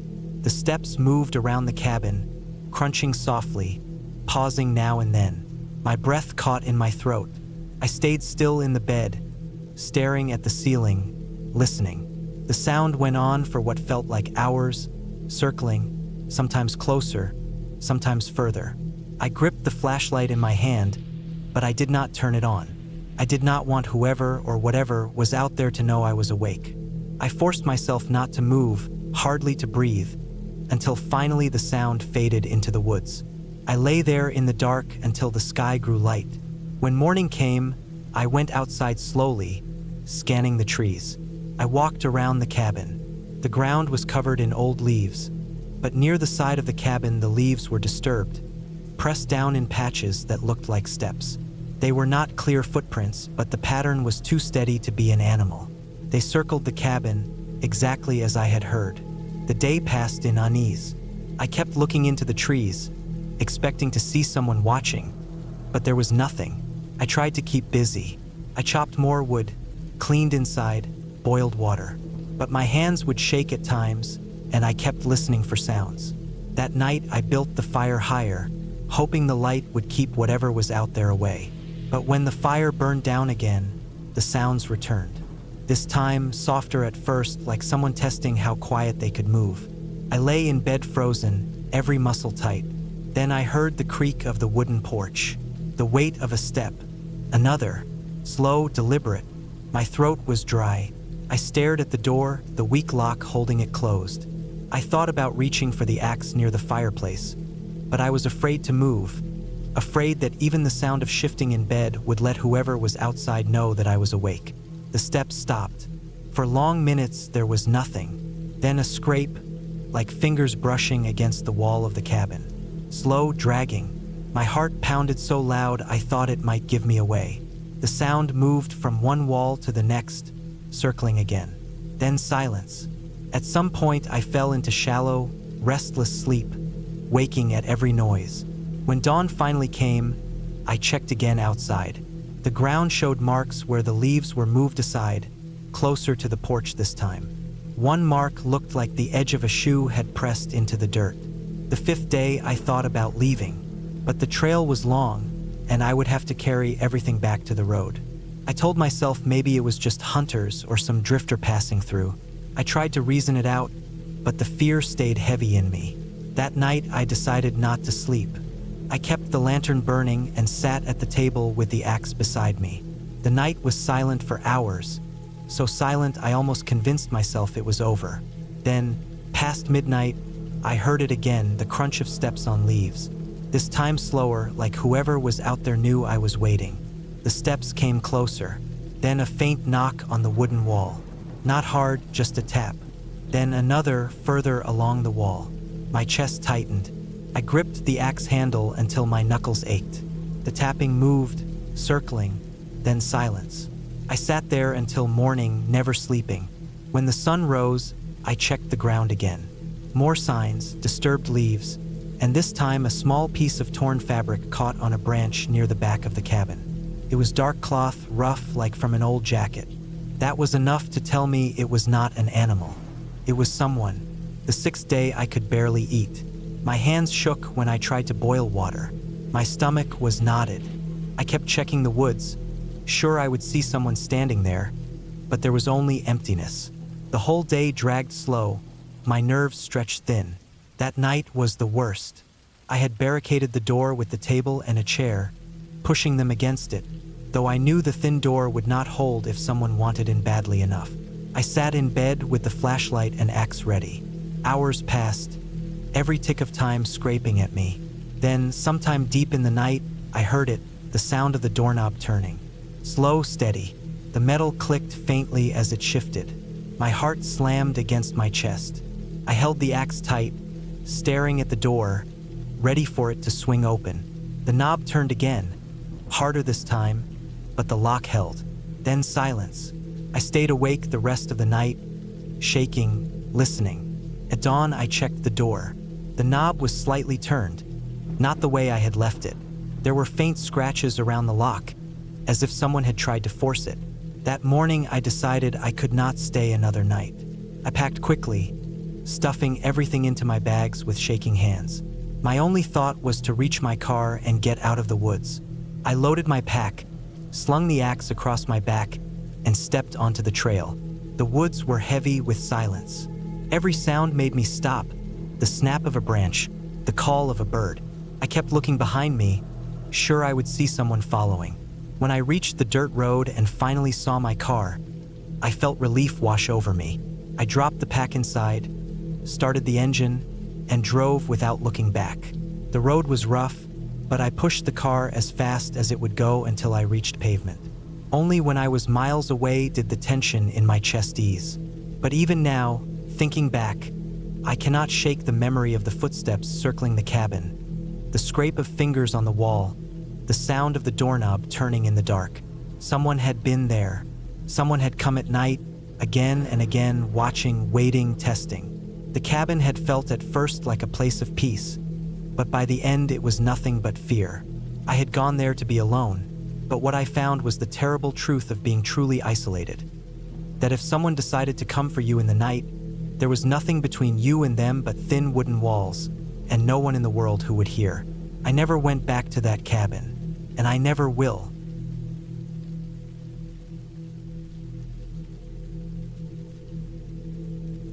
I had been planning the trip for a while. I wanted some time alone, far away from the constant noise of my normal days. I wanted to be somewhere quiet where I could think, maybe write a little, maybe just sit and do nothing. The cabin I rented was far back in the woods, up a dirt road that twisted deeper into the hills until the trees pressed in close to both sides. It was one of those cabins people put on rental sites, meant for people who wanted solitude. The listing had said no neighbors for at least a mile in any direction. That sounded perfect at the time. The drive there was long. My car rattled over rocks and washed out parts of the dirt road. The trees were heavy with green, branches bending low enough that sometimes I had to slow almost to a crawl. I remember passing one old mailbox leaning crooked against a tree. After that, no signs of people, just woods, dirt, and silence. When I finally pulled up to the clearing, I felt a small wave of relief that the place actually existed. The cabin itself was simple. Small porch, 2 steps up to a door, a couple of windows. The roof had moss growing in patches, and the wood siding was faded. I liked the way it looked, though it felt like it belonged to the woods. The air smelled clean with a heavy scent of pine. Inside, the cabin had what I needed. One main room with a wood stove, a little kitchen area, a table, and a back room with a bed. There was no cell service out here. The only connection was a landline phone on the wall, old and yellowed with age. I unloaded my bags, put away food I brought in the small fridge that ran off propane, and then just stood for a while listening. It was so quiet that I could hear the ticking of the cooling engine in my car outside. The silence was almost too strong, pressing on my ears, but I told myself that's what I came for. That first evening was calm. I made something simple to eat, drank some water, and sat on the porch while the sun went down. The forest grew darker shade by shade, and when it was fully dark, it was complete. No glow from far-off towns, no headlights on distant roads, just blackness around me, broken only by the faint light from the cabin windows. The sounds of the woods came alive then. Crickets, the occasional rustle of something moving in the undergrowth, the soft call of an owl somewhere far back. I went inside, locked the door out of habit, and lay on the bed. The mattress was thin, the sheets a little rough, but I was tired. I fell asleep fast, but not deeply. In the middle of the night, I woke. I didn't know why at first, but I lay still and listened. That's when I heard it. A crunch outside, like someone stepping on leaves. I told myself it was an animal. Deer, raccoon, maybe even a bear. I stayed in bed, staring into the dark. The noise came again, closer this time, slow. Crunch, pause, crunch. It circled the cabin. My heart pounded. I forced myself to breathe slowly, but every part of me wanted to sit up, grab something, anything. I stayed still, though. The steps went to the porch. I knew the sound of those wooden boards as soon as they creaked under the weight of something. Then silence. I didn't sleep the rest of the night. I kept staring at the dim window until the gray of morning came. When the light finally filled the room, I sat up and went to the door. I opened it slowly and looked out. The porch boards looked normal, but the dirt just beyond them showed prints. Not boots, not shoes, bare feet. The prints were large. The ground was damp enough from recent rain that they were clear. Whoever had walked around the cabin had been barefoot, and they had stood right outside my door for a while before leaving toward the trees. My stomach turned cold. I walked the whole clearing, looking. The prints went around the cabin, to the side, then off into the woods. I followed a little, but the further they went, the harder they were to see. Finally, they disappeared into leaves and grass. I told myself maybe it was someone living out here, maybe some hermit or local who wandered at night. Still, it felt wrong. No reason for someone to come right up to the cabin in the middle of the night and stand there. I tried to shake it off during the day. I chopped some wood for the stove, made coffee, sat with a notebook and tried to write. The silence didn't feel peaceful anymore, though. Every little sound outside made me look up. That night, I stayed awake longer. I built up the fire in the stove, trying to make the inside feel more secure. I sat at the table and watched the door. Hours passed, and nothing happened. Finally, near 2 or 3 in the morning, I drifted off in the chair. I woke again to the creak of the porch. My chest tightened. The sound came slow, as if whoever it was knew I could hear. I looked at the door, waiting for the knob to turn, waiting for something. Nothing, just creaking, then silence. This time, I didn't wait for daylight. I grabbed the flashlight and went to the window, careful to stay to the side so I wouldn't be seen. I aimed the light across the clearing. At first, just trees and shadows. Then I caught movement. A figure. Someone standing at the tree line, just beyond the reach of the light. They didn't move, didn't turn away, just stood and watched. My hand shook holding the light. I kept it there until finally the figure stepped back into the darkness and was gone. I didn't sleep again. When the sun came, I checked outside. More prints, more places where someone had stood, sometimes for long stretches. They had been circling, watching, waiting. By the third night, I was exhausted. My head felt heavy, my thoughts slow, but I was too scared to sleep deeply. I sat with a kitchen knife on the table, the flashlight ready. Every time I thought I heard something, I would tense.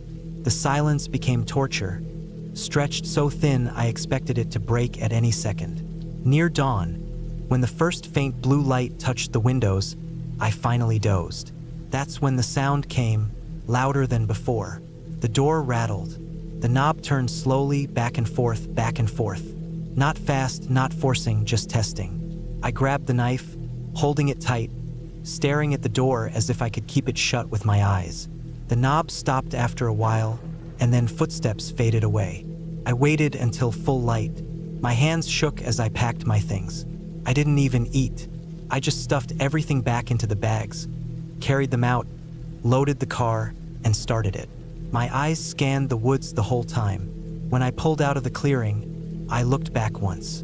The cabin sat quiet, sunlight on its roof, nothing moving. But the prints were still fresh in the dirt, circling like they always had. The drive down the dirt road felt endless. Every turn, every shadow between the trees made me expect someone to step out. I kept checking the mirror, half expecting to see a figure following. When I reached the paved road at last, my body sagged against the seat. I drove for miles before I even slowed down. Later, safe in my own home, I thought about it over and over. The bare feet, the standing outside the windows, the silence of someone who never tried to speak, never knocked, never showed a face up close, just circling, watching, testing the door. It was no ghost, no storybook monster. It was a person, a real person who knew I was alone and came night after night to remind me of it.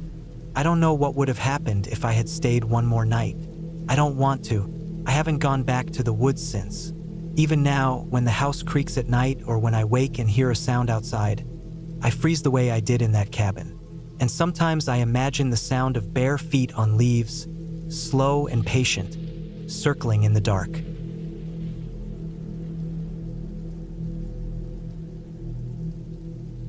I had been planning the trip for weeks.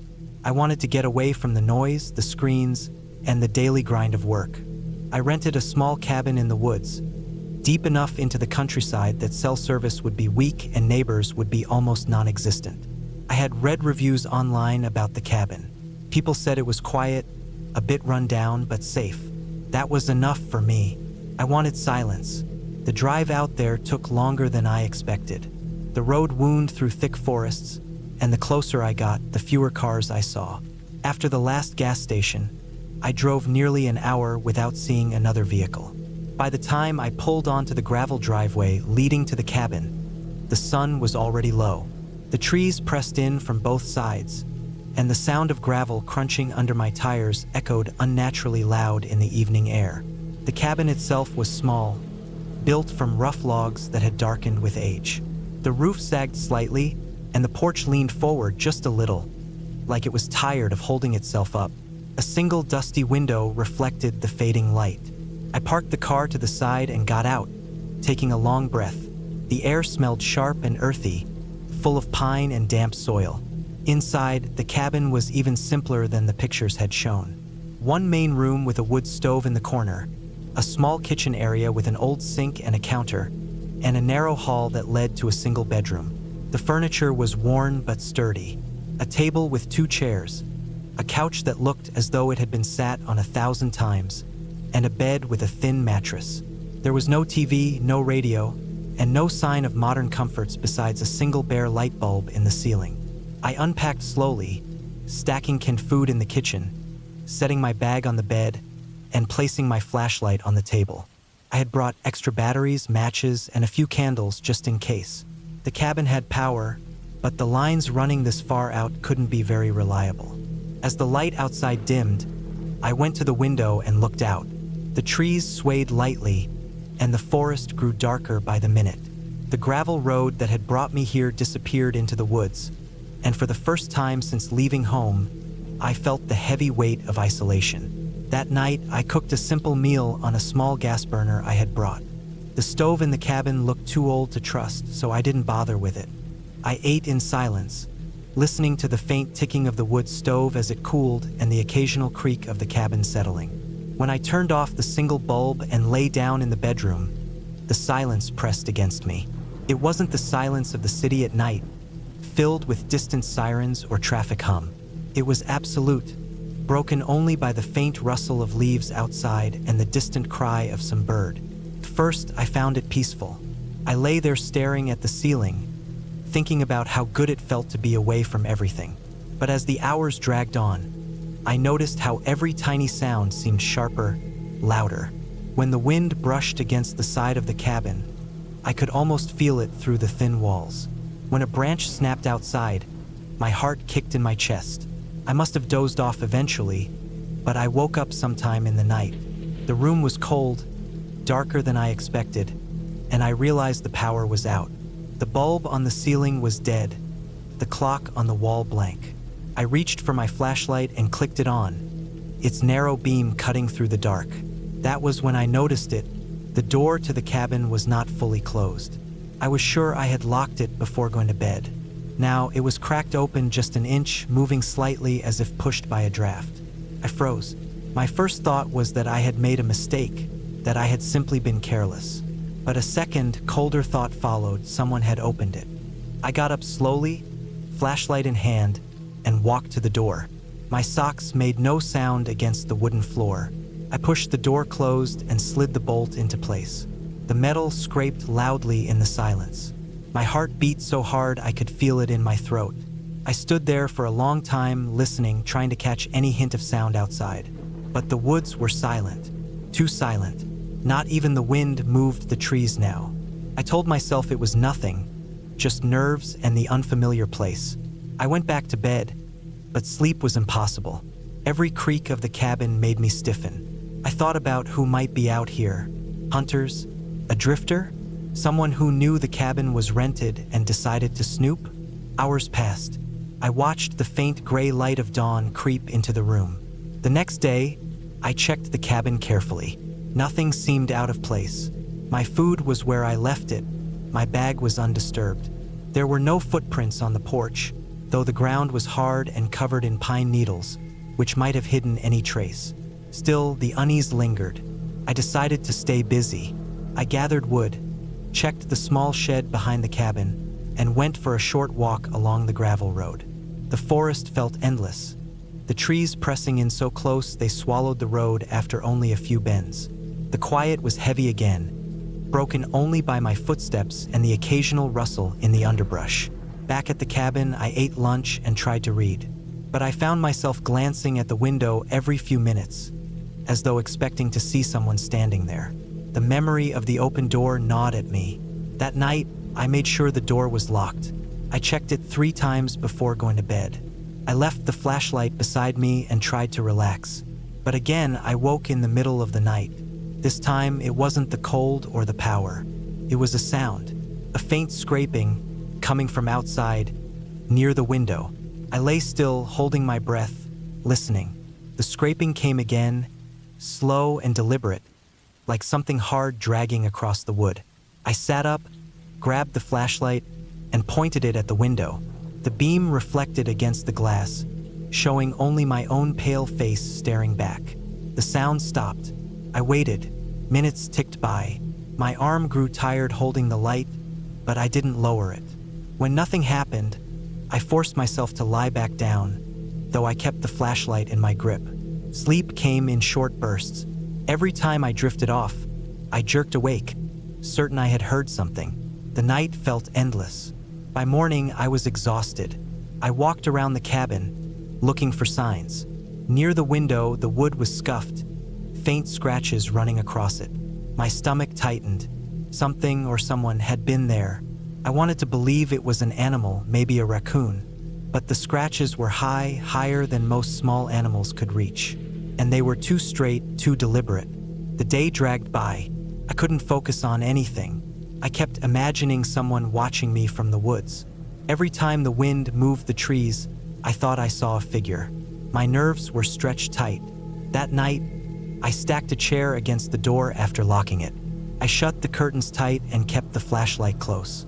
I told myself it was just for peace of mind. But sometime after midnight, I woke to a sound that froze my blood. The sound of the chair scraping against the floor. Someone was pushing the door from the outside. The chair shifted slightly, the legs screeching against the wood. The bolt held, but the sound went on, steady and insistent, as if whoever was out there didn't care how much noise they made. I sat there in bed, clutching the flashlight, my whole body shaking. Couldn't move, couldn't breathe. After what felt like forever, the sound stopped. I didn't sleep the rest of the night. When dawn finally came, I opened the door. The chair was still wedged against it, but the wood around the lock was scratched, gouged deep as if someone had tried to pry it open. That was when I knew I wasn't alone out there. Someone had been coming to the cabin at night, testing the doors, scratching at the windows, waiting. I packed my bag immediately. I shoved everything inside, not caring about order. My hands shook so badly I dropped a few things, but I didn't stop. I couldn't stay another night. As I drove down the gravel road, the trees pressing close on either side, I kept looking in the mirror. The cabin shrank behind me, swallowed by the woods, but I couldn't shake the feeling that someone stood at the edge of the trees, watching me leave.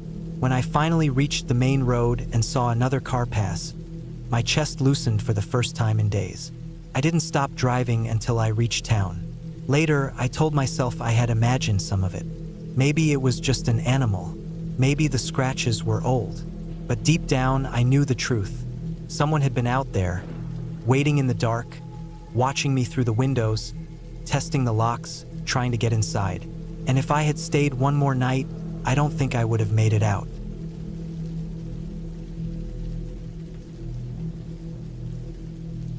I had been planning the trip to the cabin for months, thinking it would be a simple break from everything, a chance to breathe away from the noise and mess of the city.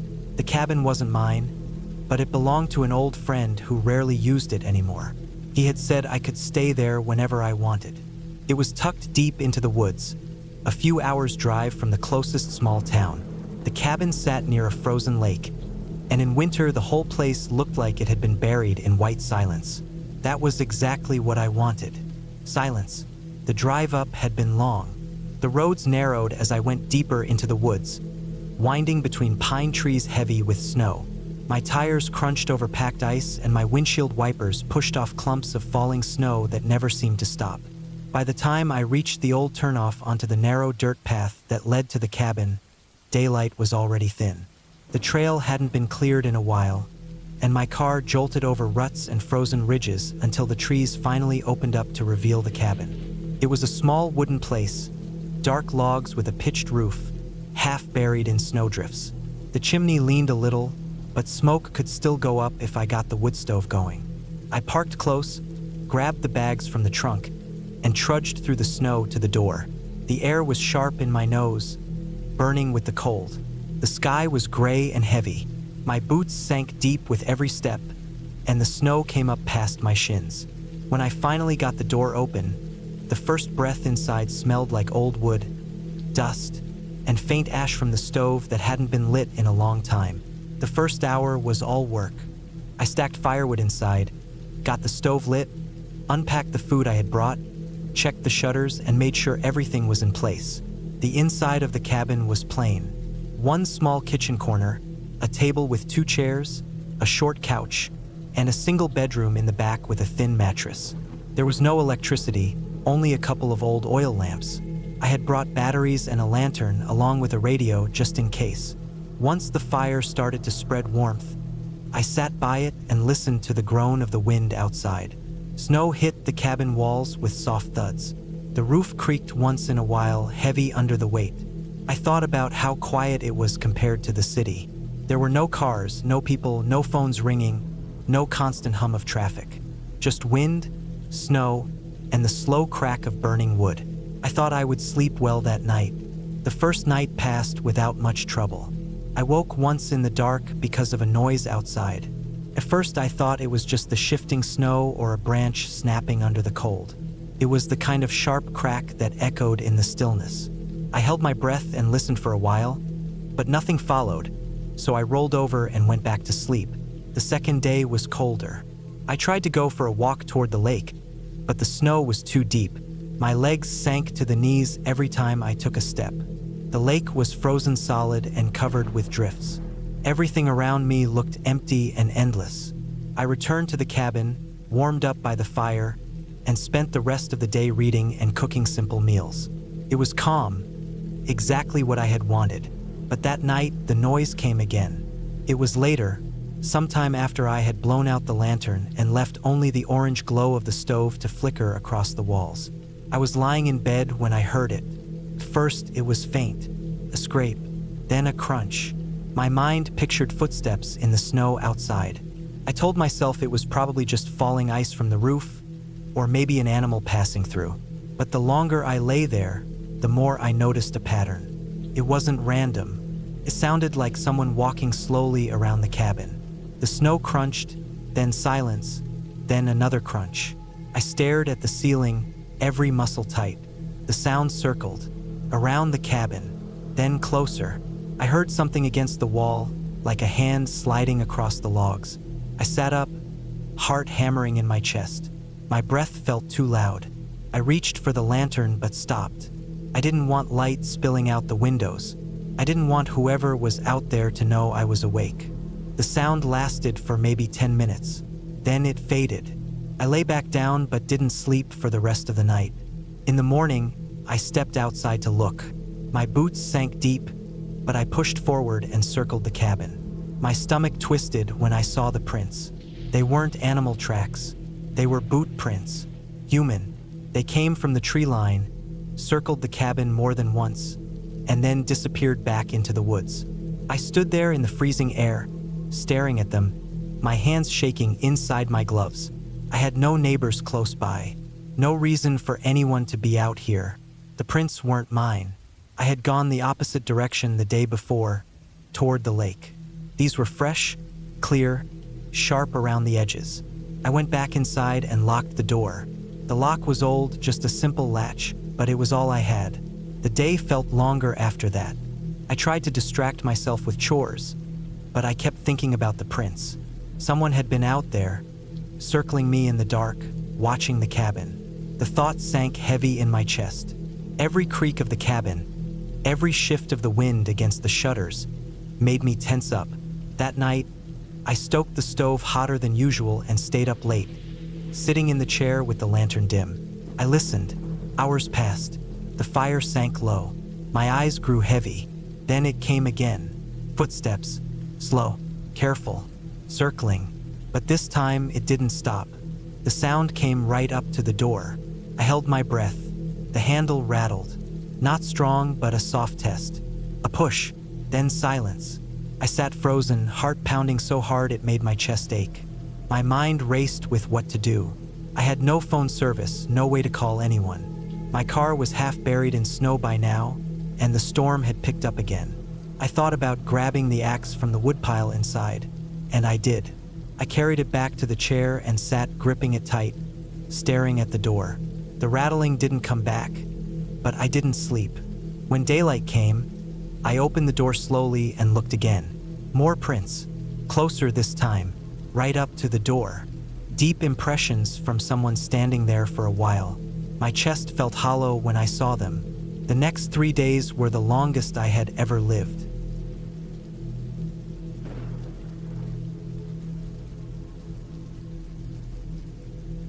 I had been planning to spend a week alone in a small cabin deep in the woods, far from the nearest town. The cabin belonged to a friend who let me use it when I needed a break from everything. I wanted the peace and quiet, the kind that only came from being surrounded by trees and silence. The road leading up to the cabin was a narrow dirt path that wound up through the forest, the kind where you had to drive slow so you would not hit a rock or sink into soft ground. When I reached the cabin, it was exactly how I remembered it. The wood walls were dark with age, the roof slanted down on one side, and the porch creaked under my weight when I stepped onto it. Inside, it was simple. A single room with a wood stove, a table, a couple of chairs, and a bed pushed against the far wall. There was no electricity and no running water, just a hand pump outside near the back and a lantern on the table. I brought enough supplies for the week. Food, water, extra clothes, a flashlight with spare batteries, and a few tools. The first day passed quietly. I walked through the woods for a while, collected firewood, and made myself a small meal. The air was cool and still, with only the sound of the wind in the branches above. I felt calm being there, away from everything. That night, I made a fire in the stove, the warmth filling the cabin, and lay down to sleep on the old mattress. It was sometime in the middle of the night when I woke up. At first, I did not know what had woken me. The fire had died down to glowing embers. The cabin was almost completely dark, the only light coming from the faint glow in the stove. I lay still, listening. That was when I heard it, the sound of footsteps outside. They were slow, careful, crunching lightly on the dry ground. At first, I thought maybe it was an animal, a deer or something else moving close to the cabin. But the sound was too steady, too heavy. It was not the uneven movement of an animal. It sounded like a person. I did not move. I just lay there listening.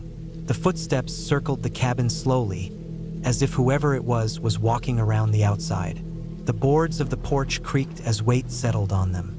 My heart pounded so hard I could hear it in my ears.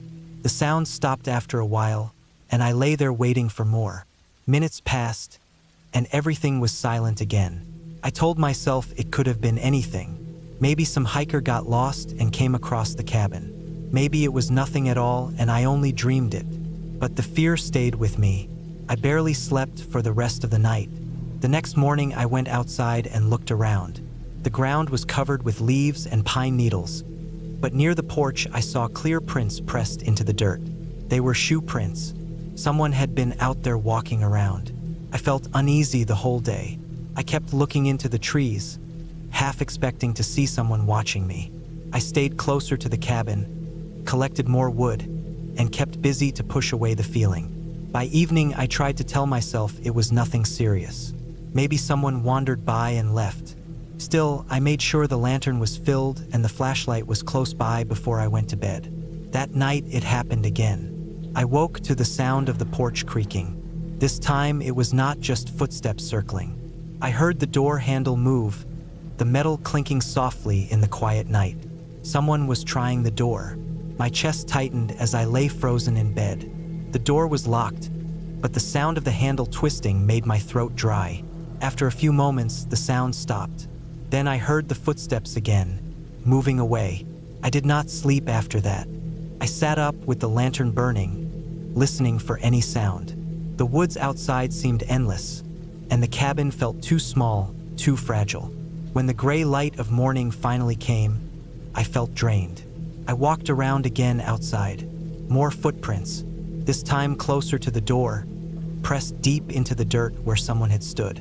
I followed them a little way into the trees, but they vanished quickly on the forest floor. Whoever it was knew where to step so the prints would fade. The thought of leaving crossed my mind, but the dirt road was long and rough, and the nearest town was far. My car was parked on the side of the cabin, and I knew if I drove out, I would not make it before dark. So I stayed. I told myself maybe it would stop, but it did not. On the third night, I stayed awake, sitting at the table with the lantern burning low. Hours passed in silence. Then, around midnight, I heard it again. The slow crunch of steps on the ground. They came closer, stopping just outside the cabin. I held my breath, every muscle tight. The sound of fingers dragged slowly along the wood of the wall. A faint scraping moving from one side to the other. Then it stopped. For a long time I heard nothing. Then, suddenly, something hit the wall hard, like a fist or shoulder slamming into it. I jumped to my feet, my chair falling over behind me. The sound echoed in the small cabin, and then it was gone. Silence again. I stayed on my feet until morning, my hands shaking, my eyes burning from lack of sleep. The next day, I made a decision. I packed my things into the car, but when I went to start it, the engine would not turn. I tried again and again, but nothing happened. I opened the hood, checked the battery. The cables were loose, almost completely pulled off. Someone had tampered with it. That was when I realized this was not just someone wandering through the woods. Whoever was out there was watching me. They had been close enough to touch the car, close enough to know I was alone. That day dragged on painfully slow. I stayed inside most of the time, the door locked, the lantern ready. My only weapon was an old axe I had found leaning against the woodpile outside. I kept it with me the whole time. When night came, I was already tense. I sat in the dark with the lantern out, hoping maybe if I kept quiet and still, whoever it was would think I had left. Hours passed, the silence heavy. Then came the sound. Soft at first, then clearer. The steps. They came from the trees, moving toward the cabin. I gripped the handle of the axe so tight my hands ached. The porch creaked. The door handle moved again, twisting slowly. When it stopped, I heard breathing. Faint but close. Someone was standing right outside. Then there was the sound of metal against wood. A knife sliding along the edge of the door. They were trying to force it. I backed toward the bed, axe in hand, my heart racing. The sound of the knife scraping stopped, and everything went quiet again. I waited, barely breathing. Suddenly, the window on the far side of the cabin rattled. Then again. The frame shook as if someone was trying to push it open. I rushed toward it, raising the axe, but the sound stopped before I got there. The footsteps moved quickly away from the cabin this time, fading into the woods. I did not sleep at all that night. By morning, I was exhausted but clear in my mind. I could not stay another night. I went back to the car, reconnected the cables on the battery, and tried again. This time, the engine started. Relief washed over me, but I knew I had to move fast. I loaded the rest of my things, locked the cabin, and pulled out onto the dirt road. The drive felt longer than it should have. Every bend in the road, every shadow between the trees, I expected to see someone. My hands gripped the wheel so hard they hurt. When I finally reached the main road, I did not stop. I kept driving until I saw the first gas station miles away. Only then did I pull over. I never went back to that cabin again. I told myself later that maybe it was some stranger messing with me, someone who lived near the woods and liked to scare people. But the prints, the handle, the battery, the knife against the door, all of it told me it was more than just a game. Someone had been waiting for me out there. Someone who did not want me to leave. I was lucky I did.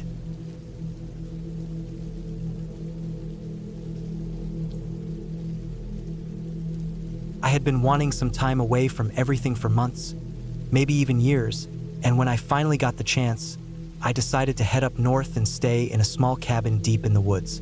It was late autumn, the kind of season where the air felt heavy and cold, and the daylight hours slipped away faster than I wanted. The cabin I rented sat far back on a dirt road, the kind of place where once you passed the last gas station and the final farmhouse, you were truly on your own. That was part of the reason I chose it. I wanted isolation. The cabin itself wasn't much. It was a square box made of old pine logs, stained dark by time and weather. The windows were small, framed with wood that looked like it hadn't been painted in decades. The roof sagged slightly, and the porch leaned to one side. Inside it was simple, with one main room, a wood stove, a single bed in the corner, a table with 2 chairs, and a few shelves nailed to the wall. There was no electricity, only lanterns and candles, and the water came from a hand pump outside near the woodshed. The first day was fine. I chopped some wood for the stove, unpacked my bag, and tried to get used to the silence. Silence like that is different from silence in a city or even a small town. Out there, it wasn't just quiet, it was absolute. No hum of cars in the distance, no people talking, no dogs barking. Just the creak of trees in the wind, the occasional crow, and the sound of my own movements. At night, the silence pressed even harder, and it felt like every small noise the cabin made was magnified 10 times. The second day, I walked the trails around the cabin. There weren't many, but the land was thick with trees and brush, and the trails wound between them like thin scars. I found the lake about half a mile away, its surface already freezing at the edges. The water was black and still, and the air carried a sharp smell of pine mixed with cold mud.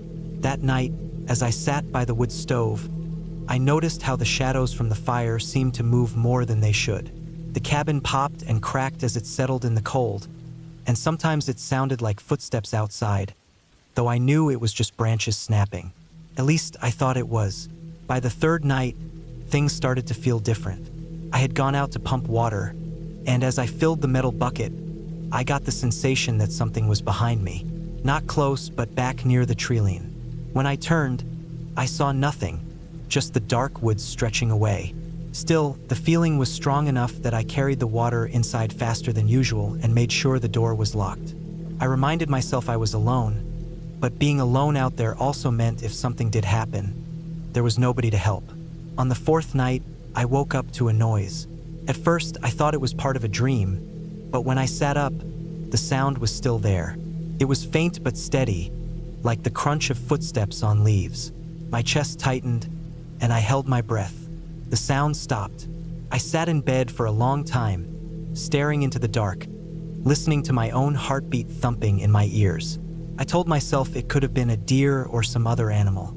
Eventually, I fell back asleep, though it was a restless kind of sleep, full of shallow breaths and half-waking moments. The next morning, I went outside and looked around. There were no footprints in the frosty ground near the cabin, at least none I could clearly see. Still, I couldn't shake the feeling. The woods seemed too quiet, even for that time of year. That night, I decided to keep the lantern burning longer than usual. I sat at the table with my coat still on, even though the stove was hot. The woods outside pressed against the windows, the glass fogging from the difference in temperature. At some point, I heard the crunching again. This time it was closer, moving slowly around the side of the cabin. I froze. The lantern flickered slightly, and I could hear the sound of my own breathing, shallow and shaky. The steps stopped again, but the silence afterward felt heavier than before. I stayed awake most of that night, and when I finally did lie down, I kept the hatchet I had used for chopping wood beside me on the floor. On the sixth day, I noticed something that made my stomach drop. About 20 yards into the woods, directly across from the cabin's front door, I saw marks on a tree. They weren't natural. They looked like deliberate cuts, deep and vertical, maybe from a knife or an axe. The wood underneath was fresh, lighter than the bark around it, which meant it had been cut recently. I stared at it for a long time, my skin crawling. It wasn't an animal. Someone had made those marks, and they had done it close enough that they could see the cabin. The rest of the day, I couldn't relax. Every time I stepped outside, I felt like I was being watched. I tried to tell myself maybe it was some old marker from years ago, but the brightness of the cuts told me otherwise. That night, I barely slept at all. By the seventh night, things escalated. Just after midnight, I heard the footsteps again, but this time they didn't stop. They moved slowly, deliberately, circling the cabin. My throat tightened, and sweat broke out across my back even though the room was cold. I sat up in bed, gripping the hatchet. The sound circled once, then again, and then stopped. The silence that followed was unbearable. I sat there until dawn, every creak of the cabin making me flinch. In the morning, I forced myself to check outside. The frost made it easier to see, and that was when I found them. Footprints. Human footprints, clear in the frozen ground, circling the cabin. They weren't mine. They were larger than my boots and heavier. My stomach dropped, and my hands went numb.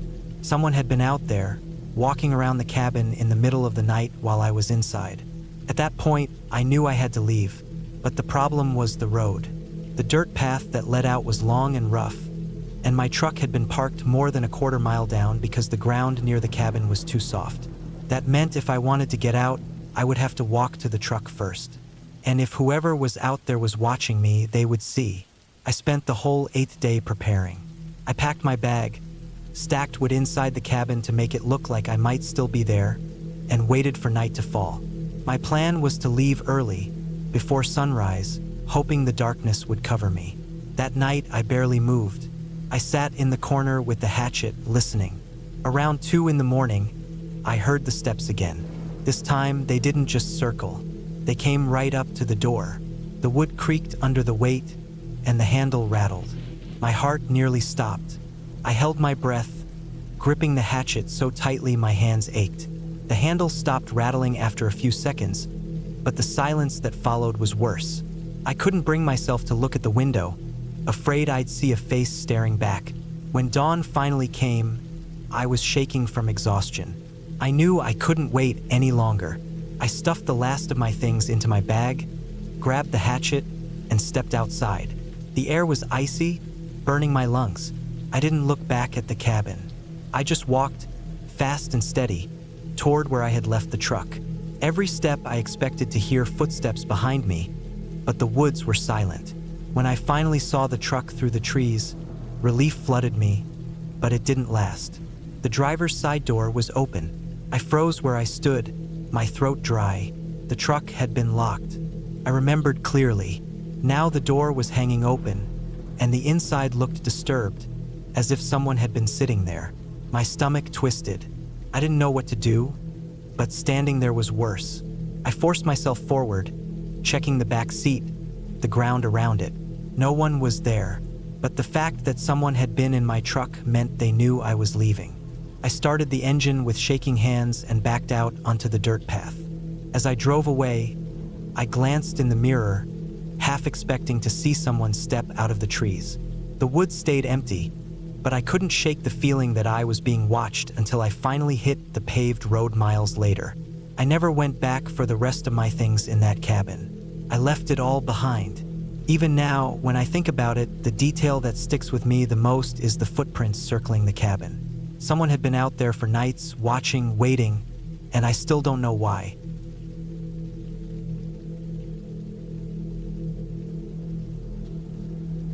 I had been needing some time away from everything. The stress of work, the noise of the city, and the constant routines that had started to make my days blur together had pushed me to finally take a small break.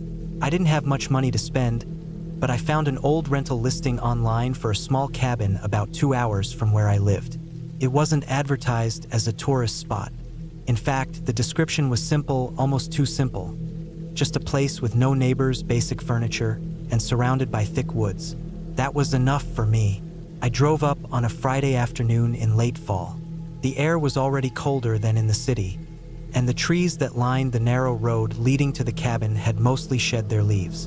The branches stretched above like dark arms, twisting together and blocking out much of the gray sky. The gravel road was rough and uneven, and I had to slow down almost to a crawl. My small car rattled and bounced, and the sound of the tires over loose stone echoed in the silence. When I finally saw the cabin, it looked exactly as I had pictured it. A squat structure of dark wood, with a pitched roof and a small porch. The paint was peeling in places, and the windows looked cloudy with age. There was a shed a few yards away, leaning slightly to one side, its door barely hanging on. The whole place had the look of something that had been built decades ago and barely maintained since. I parked to the side, grabbed my bag, and stepped out. The air was sharp, with that heavy stillness that comes when you're deep enough in the woods that even wind doesn't seem to move much. My footsteps on the porch creaked, and when I unlocked the front door with the key I had been mailed, the hinges groaned loudly. Inside, the air smelled faintly of old wood, dust, and something like damp earth. The cabin wasn't big. A single main room with a wood stove in the center, a rough table and 2 chairs, and a small kitchenette with a sink and counter. In the back was 1 bedroom and a tiny bathroom. The furniture was old but functional. The bed had a heavy quilt on it that smelled faintly musty. I set my bag down and stood there for a while, listening. Nothing. No cars. No people. Not even birds. Just silence pressing in from all directions. That first evening was calm. I set up my few things, put some canned food in the cupboard, and started a small fire in the wood stove. The warmth filled the room slowly, crackling in the stillness. I sat at the table, ate from a tin of beans, and tried to let the quiet soak into me. It was strange at first, being alone without the constant hum of traffic or neighbors talking through the walls. Strange, but peaceful. When it got dark, it got truly dark. The kind of dark you don't get in the city, where even at night the glow of lights softens everything. Out here, when the sun went down, the windows became black mirrors, reflecting the inside of the cabin back at me. I lit the 1 old lantern I found on the shelf and set it by the bed. Lying there, I listened to the woods outside.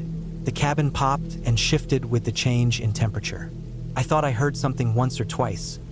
Maybe branches snapping, maybe animals moving through the leaves, but I told myself it was just the normal sounds of nature. Eventually, I fell asleep. The next morning, I went for a walk down the gravel road. I didn't see another house, not even a shed or barn, just endless trees on both sides. The road wound and dipped, but it felt like it stretched forever without change. After about an hour, I turned back. I figured the closest neighbor must have been miles away. That thought was both comforting and a little unsettling. The second night, I started to feel it. A shift, so small I couldn't quite put my finger on it. The first night had been peaceful, but now the silence felt different, heavier. The wind had picked up, and every creak of the cabin sounded sharper, like footsteps where there should be none. I sat by the stove longer than I meant to, listening without meaning to. Once I thought I saw something in the reflection of the window, a quick shape outside, but when I stood and went to the glass, there was nothing, only my own face staring back. I told myself I was just getting used to being alone in a place like this. I tried to laugh it off in my head, but the unease stayed with me. When I finally went to bed, I lay awake much longer than the first night, staring at the ceiling beams and listening to every sound until I drifted off. On the third day, the air grew colder. The firewood stacked by the stove was running low, so I decided to check the shed outside. The shed door nearly came off when I pulled it, but inside there were piles of split logs, dry and neatly stacked. Someone had been maintaining this place, even if not recently. I carried several loads back into the cabin, filling the rack near the stove until it was stacked high. As I worked, I kept glancing toward the tree line. The woods pressed close to the clearing, and between the bare trunks, it was a mess of shadow and brush. I felt as though the trees themselves were watching, though of course that was impossible. Still, I hurried my work and shut the door quickly once I was inside again. That night, things changed. I had gone to bed early, the lantern still glowing dimly beside me. I must have dozed, but something woke me up. At first, I didn't know what it was. The fire had died down, and the cabin was dark and cold. I lay still, listening, and then I heard it again. A sound outside, not the wind, not branches snapping by chance. This was slower, deliberate, crunching steps on the leaves, moving close to the cabin. My chest tightened. I stayed as still as I could, straining to hear.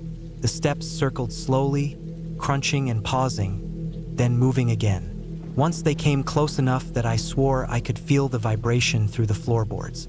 I wanted to believe it was an animal, maybe a deer, maybe something bigger, but the pace of it, the way it stopped, then continued like someone deciding where to go next, did not feel like any animal I had ever heard. I didn't move all night. I lay rigid in the bed, hardly breathing, until the faint light of dawn filtered through the cloudy windows. By then, the sounds had stopped. The woods were silent again, as though nothing had happened. When I finally worked up the nerve to go outside, I circled the cabin slowly. The ground was damp, scattered with leaves. At first, I didn't see anything. Then I noticed impressions in the soft earth by the porch steps. Faint but clear enough to see the shape of shoes. Not boots like a worker or hiker might wear, just plain shoes. Human. The tracks didn't lead up to the porch. They circled, just like I had heard in the night, and then disappeared into the trees. My throat went dry as I stared at them. I knew then that I wasn't alone out here. Someone had come in the night, walking around the cabin while I lay in bed just a few feet away. For the rest of the day, I couldn't focus on anything else. I didn't eat much. I kept checking the windows, looking out toward the trees. Every shift of shadow made my skin crawl. I thought about leaving, but the road back was long, and I knew if I left in a panic and my car broke down on that empty stretch, I would be in an even worse situation. I tried to tell myself it might have been a lost hiker or someone passing through, but deep down I didn't believe it. That night was worse, much worse.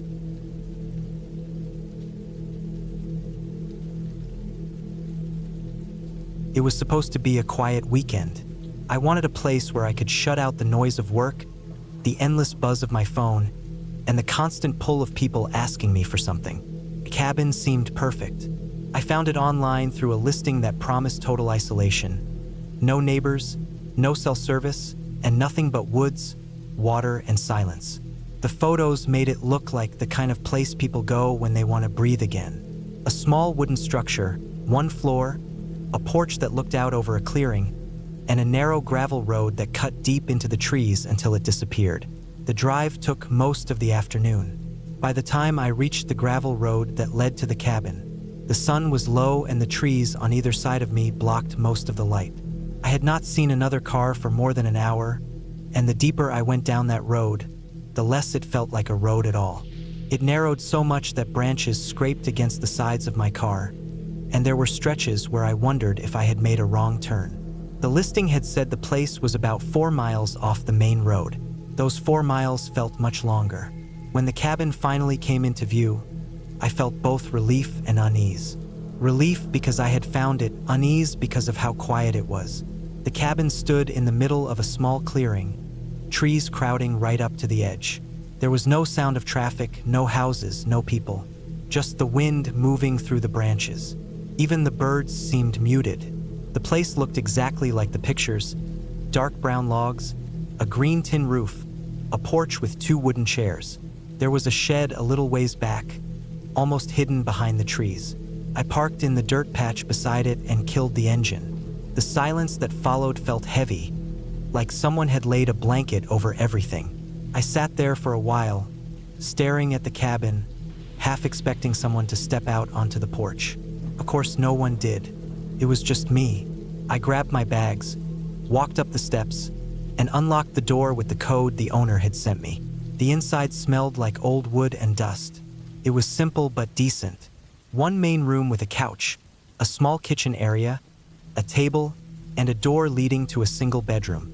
There was a fireplace that looked like it had not been used in a long time. I walked through, turning on lights. They were dim, yellow, and weak, but they worked. The bathroom was tiny, just a shower and toilet. The bedroom had a bed that looked harder than it should have, covered with a plain quilt. It was exactly what I thought I wanted: bare, quiet, away from everything. I unpacked slowly, then went outside to walk the perimeter. The air was cooler than I expected, carrying that smell of damp leaves and pine. I walked around the cabin, looking at the shed, the trees, the sky turning darker. The shed was locked with a heavy padlock. The listing had not said anything about it.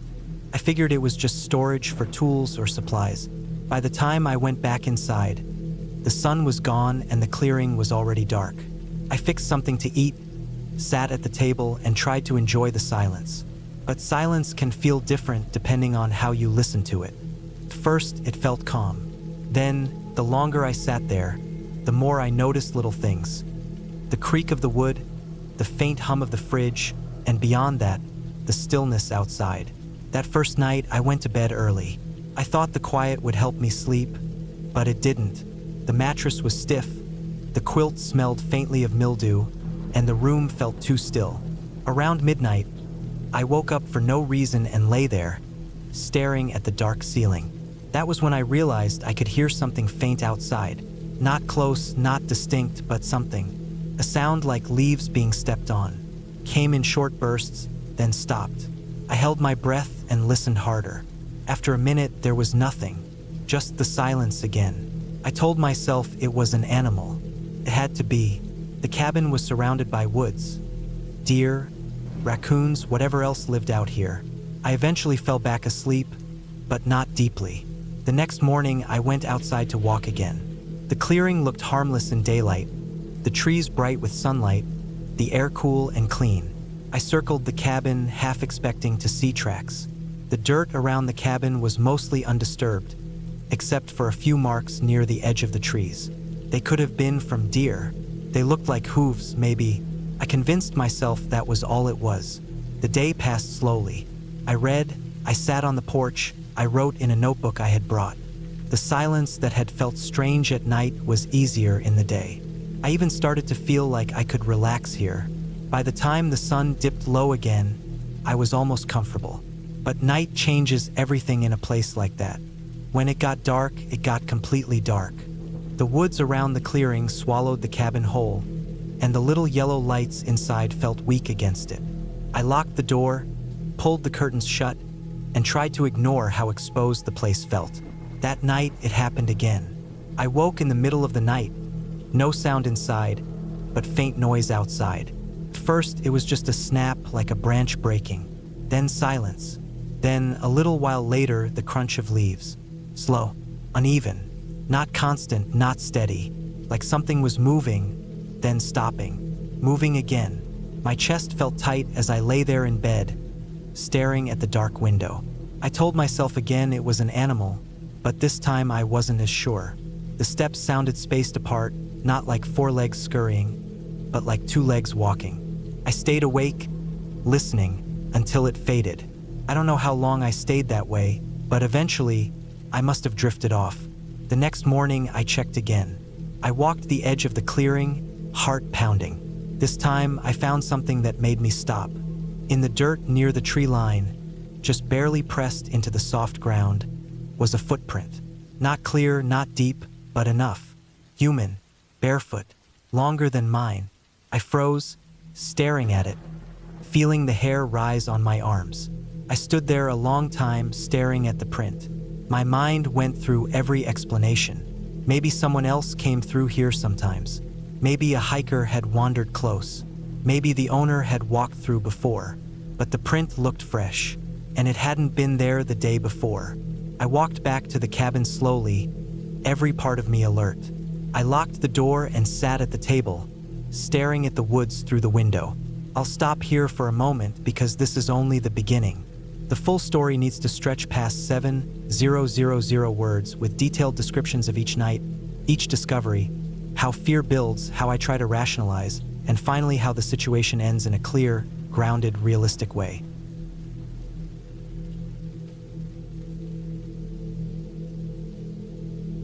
I had been looking forward to the cabin trip for weeks, thinking it would give me a chance to clear my head from the noise of the city. I borrowed the place from a friend of a friend, a simple wooden structure tucked into the woods at the edge of a lake. I had imagined myself sitting on the porch with a cup of coffee, staring at the water and hearing nothing but birds and the occasional wind moving through the trees. The drive out there was long, the kind of drive where your phone loses service halfway and you're left with just the sound of the road beneath the tires and the forest crowding closer on both sides. When I finally pulled up to the clearing where the cabin sat, the sun was starting to dip behind the tree-line, and the light had that deep orange tone that makes the woods look both beautiful and unsettling at the same time. The cabin itself was smaller than I expected. Weathered boards, a single front porch with a broken railing, one main room inside with a small kitchenette, and a short hallway that led to a single bedroom and a bathroom. It wasn't modern, and I doubted it had seen much care in years, but it was still standing and the key worked fine in the door. Inside, it smelled like dust and wood, the kind of smell old cabins hold on to even when no one lives in them. I set my bags down, checked the kitchen, and found a few supplies left behind: canned food, some bottled water, and matches. The place didn't have much electricity, just a small line running for lights and a tiny fridge that hummed louder than I liked. The silence outside made every mechanical noise inside feel twice as loud. That first night, I didn't do much but settle in. I heated a can of soup on the stove, sat at the table, and listened to the way the woods outside seemed alive with small noises. Twigs snapping, branches moving, an occasional rustle through the leaves. I told myself it was animals, deer maybe, or raccoons. It was different from the city where distant traffic and voices made up the background noise. Here it was all natural, but somehow it felt heavier, like the dark pressed harder against the walls. When I finally lay down in the bed, the mattress sagged in the middle and the sheets smelled faintly of mildew, but I was tired enough not to care. I fell asleep listening to the faint sound of water moving at the edge of the lake. The next day started calm. I walked the property, checked out the lake, and followed a narrow trail that led into the trees. The trail seemed used but not often. The dirt was packed down and I saw old tire tracks from maybe an ATV. The forest felt endless, the kind where every direction looked the same after a while. I told myself I'd stick close until I got familiar. The quiet was heavy but peaceful at first. Later in the day, I noticed something small that made me uneasy. A tree not far from the cabin had markings cut into its bark. Not random scratches like from an animal, but deliberate. Straight lines and sets, almost like tallies. The cuts looked old, but there were many of them, running up the trunk higher than I could reach. I stared at them for a while, then forced myself to shrug it off as something left behind by whoever used to own the place. That night, the sounds outside seemed louder. It was colder too. I sat on the porch for a while with a flashlight beside me, trying to get used to it. Every time I thought I could hear something moving, I pointed the beam into the trees, but the light only went so far before the forest swallowed it. Once, I thought I caught the reflection of something, two small glints like eyes, but they vanished when I moved the light. I reminded myself animals were common here and forced myself back inside. The cabin door had only a simple lock, not the kind that gave much confidence, so I dragged a chair against it before I went to bed. Sleep didn't come easy. I kept waking up, not from noise exactly, but from a feeling that something wasn't right. The air inside felt stale and heavy, and at one point I thought I heard footsteps on the porch. I held my breath and listened. They didn't come again, but I couldn't shake the feeling someone had been out there. Eventually, I dozed off from exhaustion. The third day, I tried to keep busy. I chopped some fallen branches for firewood, swept out the dust, and tried fishing at the lake, though I had no real skill for it. Still, I couldn't shake a kind of tension crawling under my skin. It wasn't one thing, more like a stack of small details piling up. A small piece of rope left hanging on a tree branch, cut at one end. A half-buried can near the fire pit outside that looked newer than the other junk. A trail of footprints in the mud by the lake that weren't mine. They looked fresh, pressed deep like someone heavy had walked there recently. I stared at them for a long time, comparing the size to my own boots. Whoever made them wore something larger. I told myself maybe it was an old print filled with rain, but it didn't sit right. The more I thought about it, the more I felt watched. My eyes kept flicking to the tree lean, half expecting to see someone standing there. That night was worse than the last. I tried reading a book I'd brought but couldn't focus. Every sound outside kept pulling my attention. It felt like someone circling, keeping just out of sight. When I turned off the lights to sleep, I noticed the faint glow from the window, as if a flashlight had flicked on somewhere in the woods. It wasn't steady, more like it moved, then vanished. My heart pounded so hard it made my ears ring. I stayed still for what felt like hours, barely breathing, listening for anything else. Eventually, the night passed without anything happening, but I barely slept. By the fourth day, I wasn't relaxed anymore.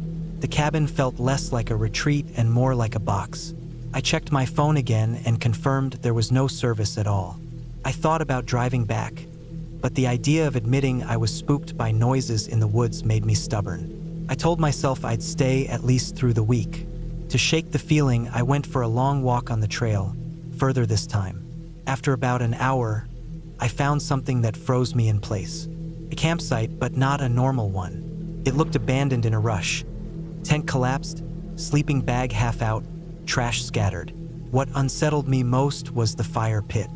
It had ashes that were gray but not old, as if used within the past couple days. A plastic water bottle still half full lay in the dirt. I touched it, and it wasn't frozen or brittle, meaning it was recent. Whoever had been there might still be around. I left quickly, heart hammering, checking over my shoulder the entire way back. That night, I couldn't bring myself to sleep in the bed. I sat at the table with a knife from the kitchen beside me, staring at the door. Around midnight, I heard it again. Footsteps outside, slow, deliberate, moving across the porch. I held my breath and gripped the knife, waiting. The steps stopped directly in front of the door. For a long time, there was nothing, just silence. Then the faintest creak, as if weight shifted against the wood. I stayed frozen for what felt like forever. When I finally found the nerve to move, I flicked on the light, but through the window I saw nothing. I didn't sleep the rest of the night. The following day, I knew I couldn't stay much longer. I started packing my things. I decided I'd leave early the next morning, when it was light. That evening, I went outside to gather my tools and spotted something near the edge of the clearing. A tree with fresh markings carved into the bark. They weren't old like the others I'd seen. These cuts were clean, with shavings still on the ground. For tallies, and then a fifth carved crossing through them. I stared, my skin crawling, realizing someone had made them recently, maybe even while I was inside the cabin. It wasn't random, it looked deliberate, like someone keeping count. That last night was the longest of my life. I kept every light on, though it barely helped. Around 2 in the morning, I heard movement again. This time it wasn't just the porch. It was circling, crunching on the ground, moving closer then farther.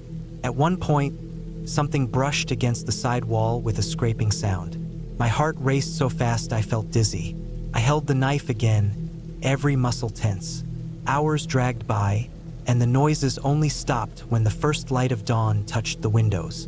As soon as it was bright enough, I threw my things in the car and left. My hands shook on the wheel as I drove the dirt road back toward the main road. I checked the mirror over and over, half expecting to see someone following. When I finally hit the paved highway and saw another vehicle for the first time in days, I felt like I could breathe again. I didn't stop driving until I was back in the city. Later, I thought about the cabin, the markings on the trees, the abandoned campsite, the footsteps on the porch. None of it could be explained by animals. Someone was out there, someone who knew I was there too. I don't know what they wanted or why they never came through the door, but I know I wasn't alone those nights. I'll never go back to that cabin again. The peace I wanted was replaced with a truth I can't ignore. Out there, in the middle of nowhere, you're not as alone as you think, and sometimes the silence is just someone waiting.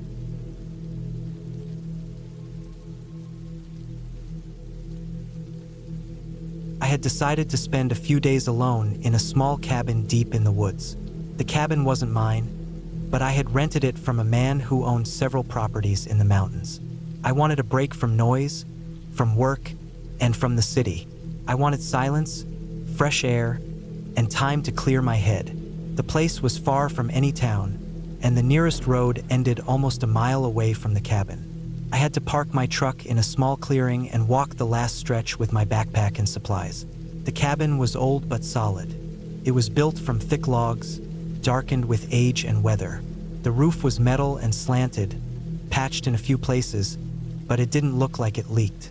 There was a small porch in front with 2 steps leading up to a heavy door. Inside, the layout was simple.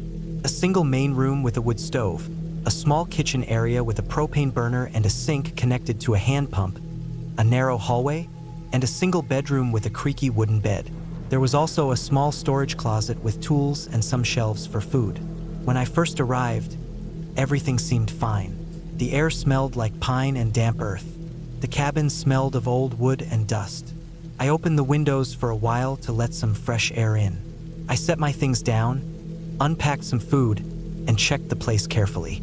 I wanted to make sure the stove worked, that the propane burner had fuel, and that the pump in the sink still worked. The pump groaned, but water eventually sputtered out. It was cold and metallic tasting, but good enough to drink. I spent the first day settling in. I gathered firewood from around the clearing, stacked it against the side of the cabin, and cleaned up the inside. Dust clung to everything, so I wiped down the counters and shelves. There was a small lantern powered by batteries, and I brought my own flashlight with extra batteries just in case. That night, when the sun went down, the silence was heavy. I hadn't realized how loud the city was until I sat in that cabin with nothing but the sound of the wind through the trees and the occasional crack of branches. The darkness outside felt thick. The windows reflected the light of the lantern back at me, so I couldn't see much beyond the glass.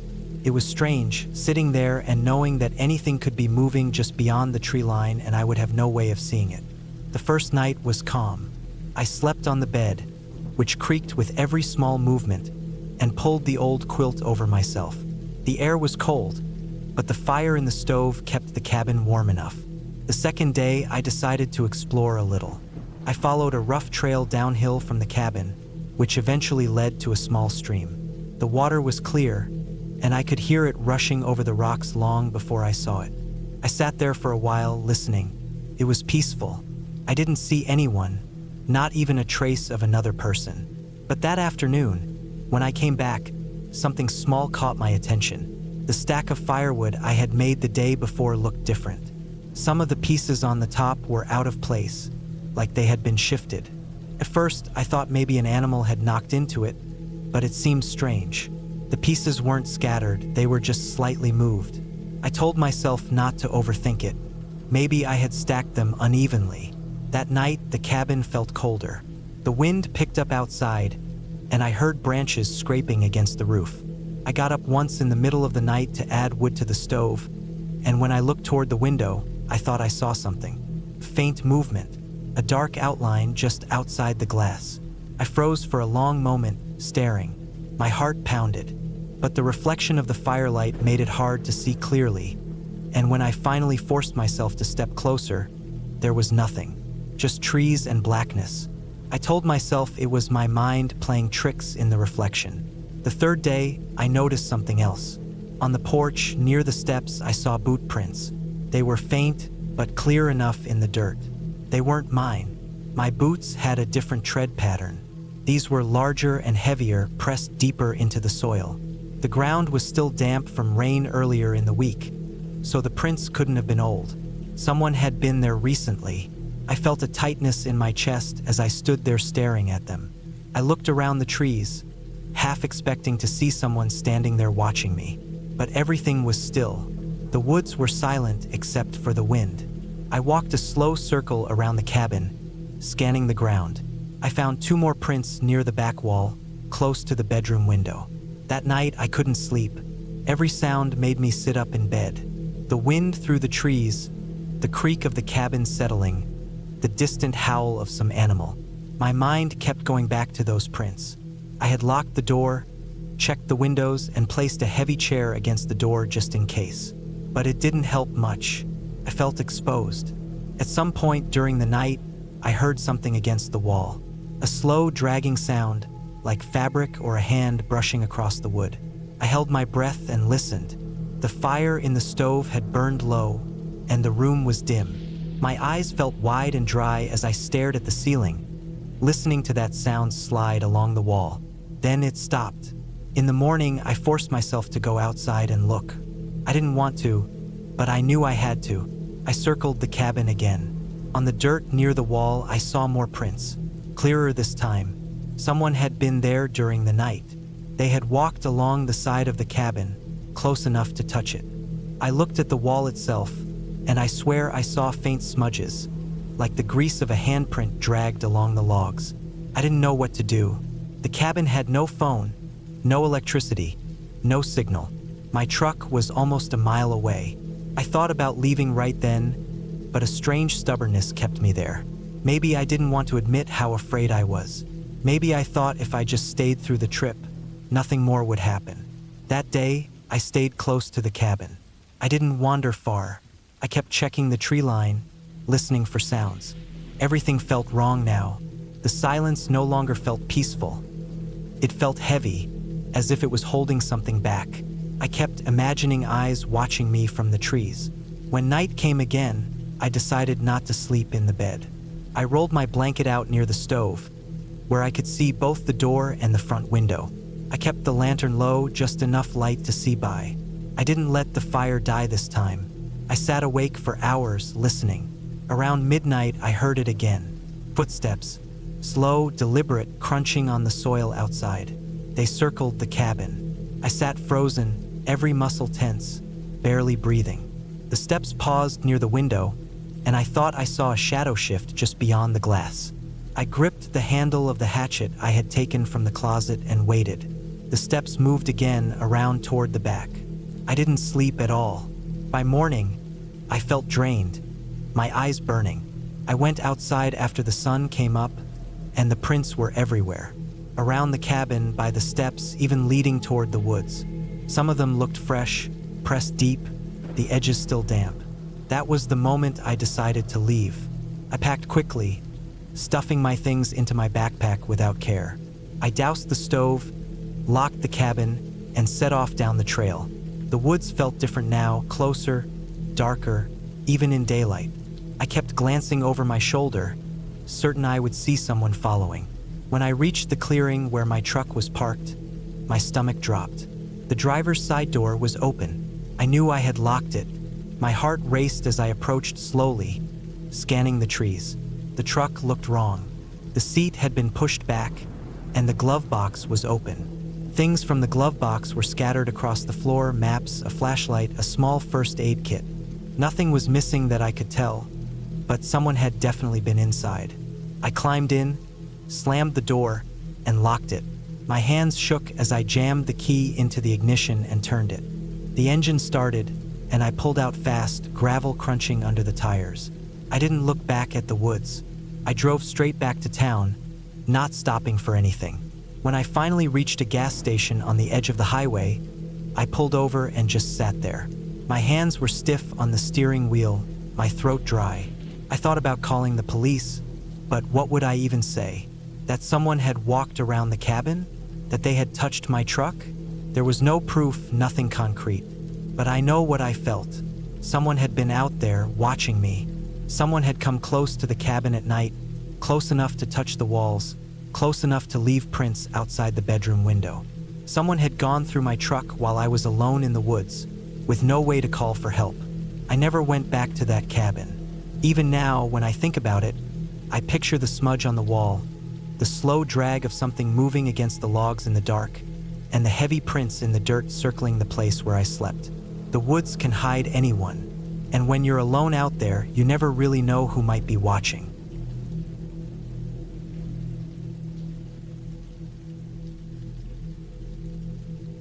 I had rented the cabin because I wanted quiet.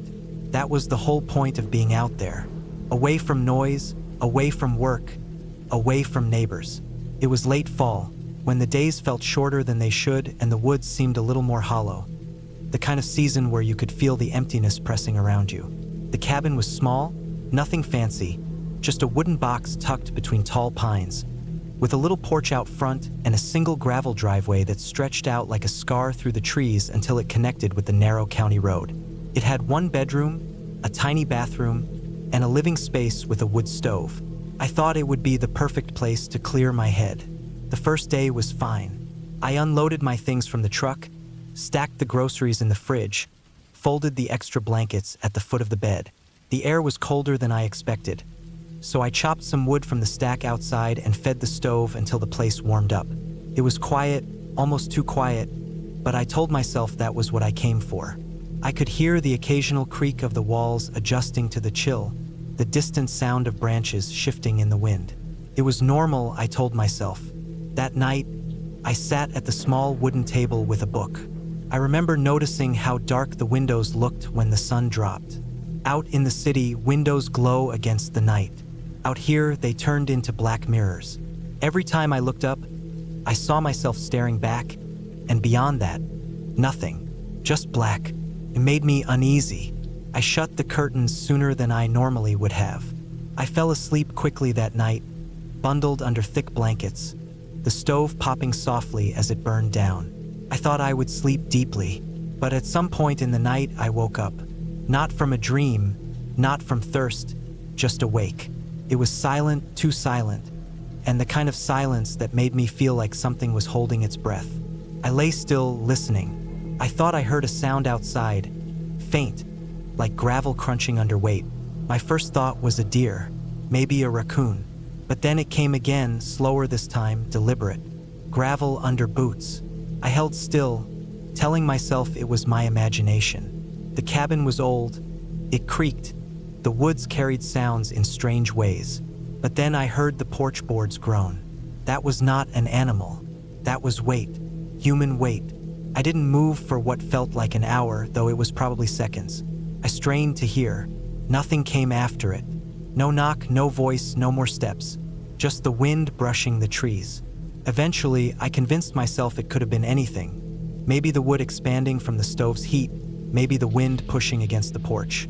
I forced myself to sleep again. The next morning, I went outside. I told myself I wasn't checking, but I was. The air was cold, frost clung to the grass, and the porch boards creaked the same way under my own boots. I stepped off onto the gravel drive, and that was when I saw it. A footprint. Not mine, not from my boots. A single, heavy print pressed into the damp gravel at the edge of the drive, pointed toward the cabin. I crouched down, my heart in my throat. It was clear, fresh, and big. A man's print. I tried to reason it away.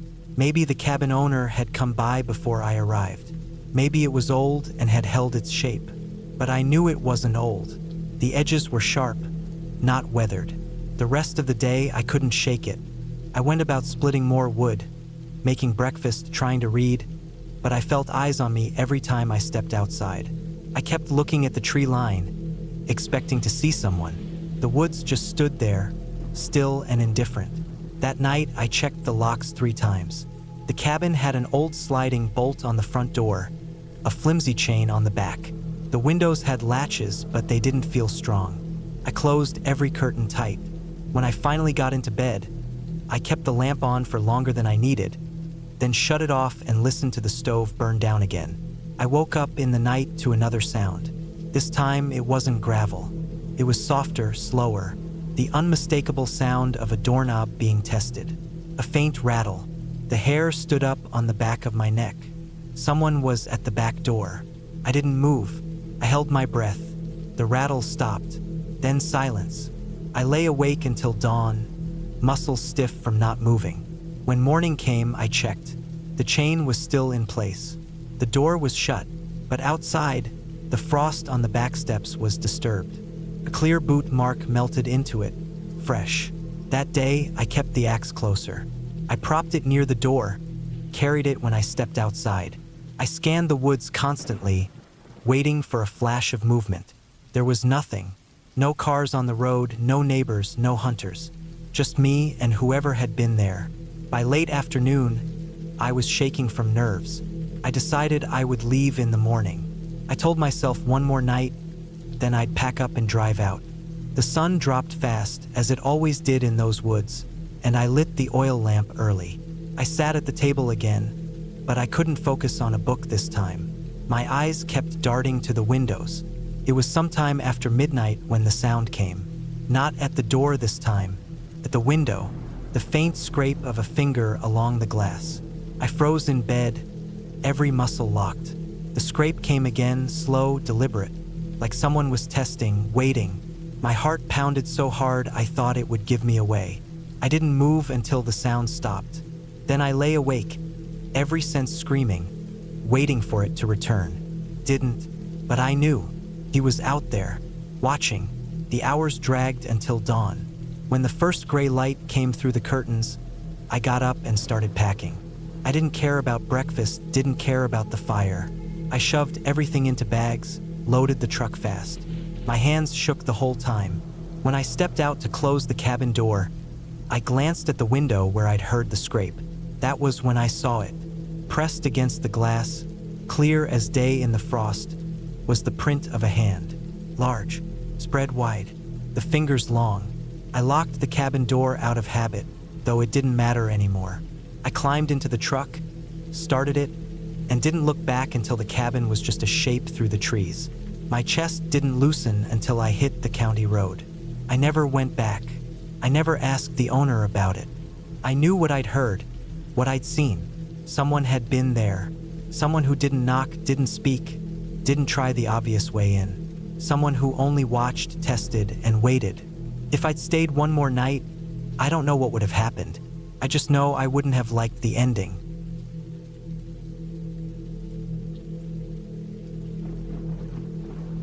I had been looking forward to spending some time alone in the cabin. Life in the city had been too much for me lately, and I felt like I was slowly drowning in noise, stress, and people. The small cabin my uncle used to own sat deep in the woods, far from the nearest town, and I had always remembered it as a quiet place where the only sounds were the wind moving through the trees and the crackling of the wood stove at night. It was the kind of isolation I thought I needed, and I convinced myself that a week there would reset me, give me peace, and make me feel human again. I drove up early in the morning with my car full of food, water, and everything I thought I would need. The gravel road that led up to the cabin stretched longer than I remembered, winding endlessly through thick pine trees. My cell phone had already lost reception miles back, and my GPS had gone blank, showing only a small arrow floating in gray emptiness. It made me nervous, but I tried to laugh it off. I kept reminding myself that I wanted this isolation, that it was part of the plan. When I finally pulled up in front of the cabin, I felt a strange mix of comfort and unease. The cabin looked exactly like I remembered it. Small, one floor with a steep roof that sloped down on both sides, and a single stone chimney on the right. The logs had gone dark over the years, and the window shutters looked weathered. The porch creaked when I walked on it, and the smell of damp wood hung in the air. Everything seemed untouched, frozen in time, but there was something about the silence that felt heavier than it used to. It was not peaceful silence. It was the kind of silence that presses down on you, where even your own footsteps seem too loud. Inside, the cabin smelled faintly of dust and old firewood. The furniture was simple. One table, 2 chairs, a small couch, and a bed in the back room. The wood stove sat in the corner, still packed with old ash from whoever had last stayed there years ago. I unpacked my things slowly, taking in the atmosphere. There was a kind of comfort in knowing I could shut the door and be away from everything, but I also couldn't ignore the uneasiness that had already started growing inside me. The first day was uneventful. I swept the floor, cleaned out the wood stove, stacked the firewood I brought, and walked around the area to get familiar again. The cabin sat on a small clearing surrounded by dense woods. There was no trail leading further out, no sign of other cabins or houses nearby, just endless trees. I could hear the sound of a river faintly in the distance, but I didn't go looking for it. I felt a little tired from the long drive and wanted to settle in first. As night fell, I lit the stove, made a simple dinner, and sat by the table listening to the fire. The woods outside had gone pitch black. When I turned off my lantern, the darkness pressed against the windows like something alive.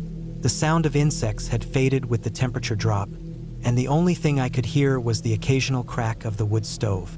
It reminded me just how far I was from anyone. There was no car noise, no voices, no glow of streetlights, nothing. Just me and the cabin.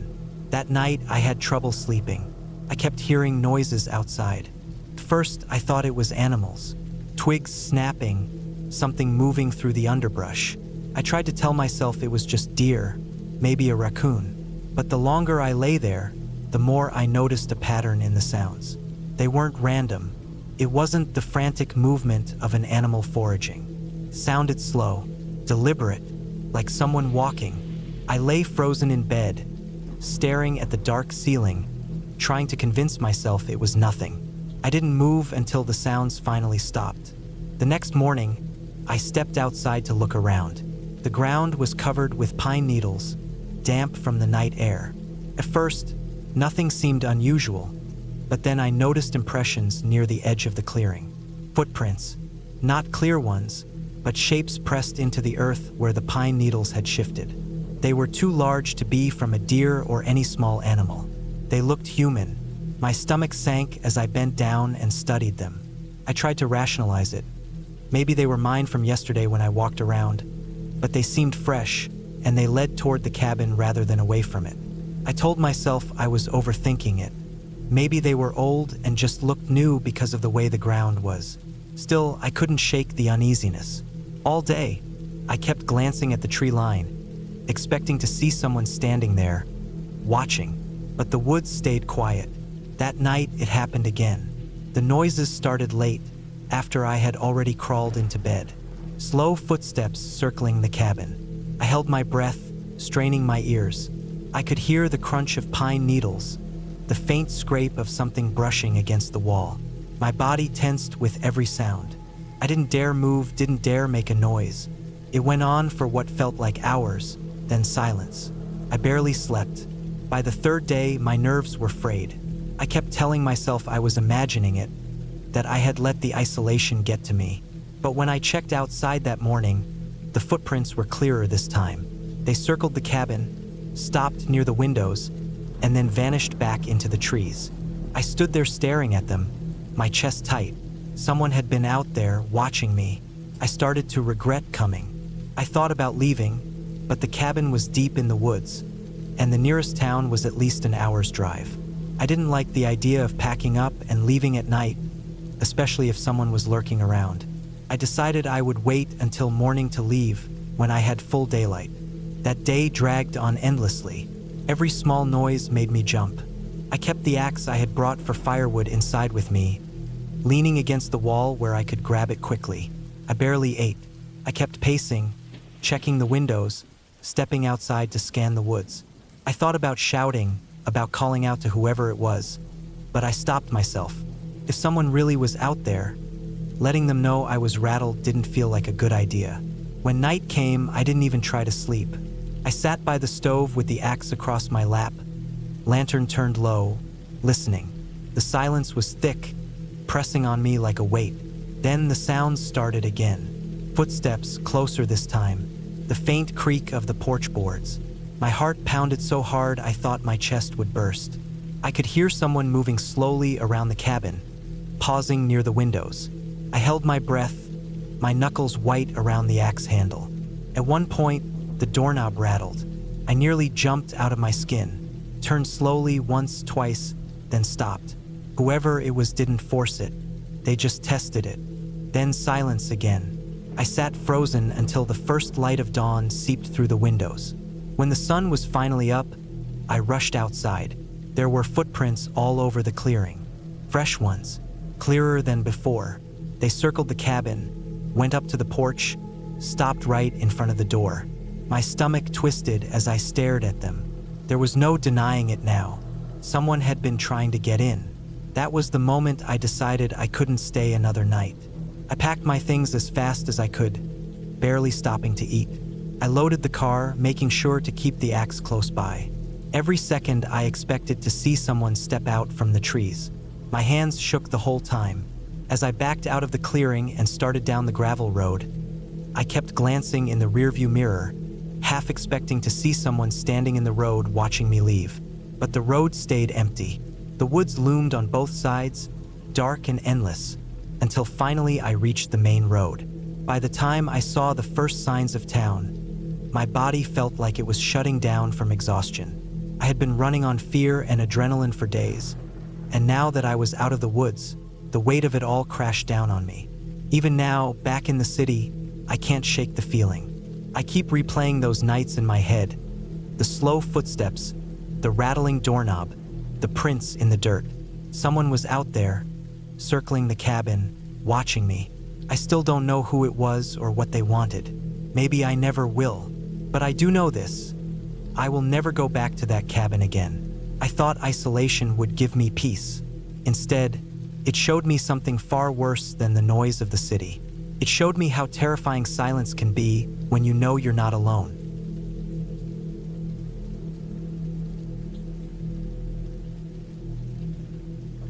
I decided to spend a week alone at a small cabin deep in the woods. I had rented it online after looking for a quiet place where I could clear my mind, be away from noise, and just sit with myself. The cabin was described as old but sturdy, surrounded by thick forest, with no nearby houses for miles. That part actually appealed to me the most. I wanted complete silence, no neighbors, no distractions, just me and nature. The drive there was long. The road narrowed the further I went, turning into rough gravel, then finally just a dirt path that wound through endless trees. The forest seemed endless, stretching on in every direction, swallowing up the daylight. By the time I reached the cabin, the sun was already beginning to dip low. The place stood alone, small and weathered, with wooden siding faded gray from years of harsh weather. The windows looked dark and empty. The clearing around it was small, just enough space to park my car and a patch of grass leading into dense woods. When I stepped out of the car, the silence hit me right away. There were no distant traffic sounds, no voices, no hum of machines. Just the faint rustle of leaves in the breeze and the occasional bird call. It felt both peaceful and heavy, like the quiet pressed down on me. Inside, the cabin smelled of old wood and dust. It had the bare essentials: a small table, 2 chairs, a wood stove, a single bed with a thin mattress, and some shelves with basic supplies like canned food and bottled water. The electricity was weak, powered by a small generator, and there was no cell signal at all. At first, I liked the stillness. I unpacked my bag, lit a few candles even though the single bulb above me worked, and sat on the creaky bed. I told myself this was exactly what I needed, time away from everything. But as the first night set in, I realized how much different darkness feels in a place so far from civilization. When the sun went down, the forest outside became pitch black. The windows turned into flat mirrors, reflecting only the inside of the cabin back at me.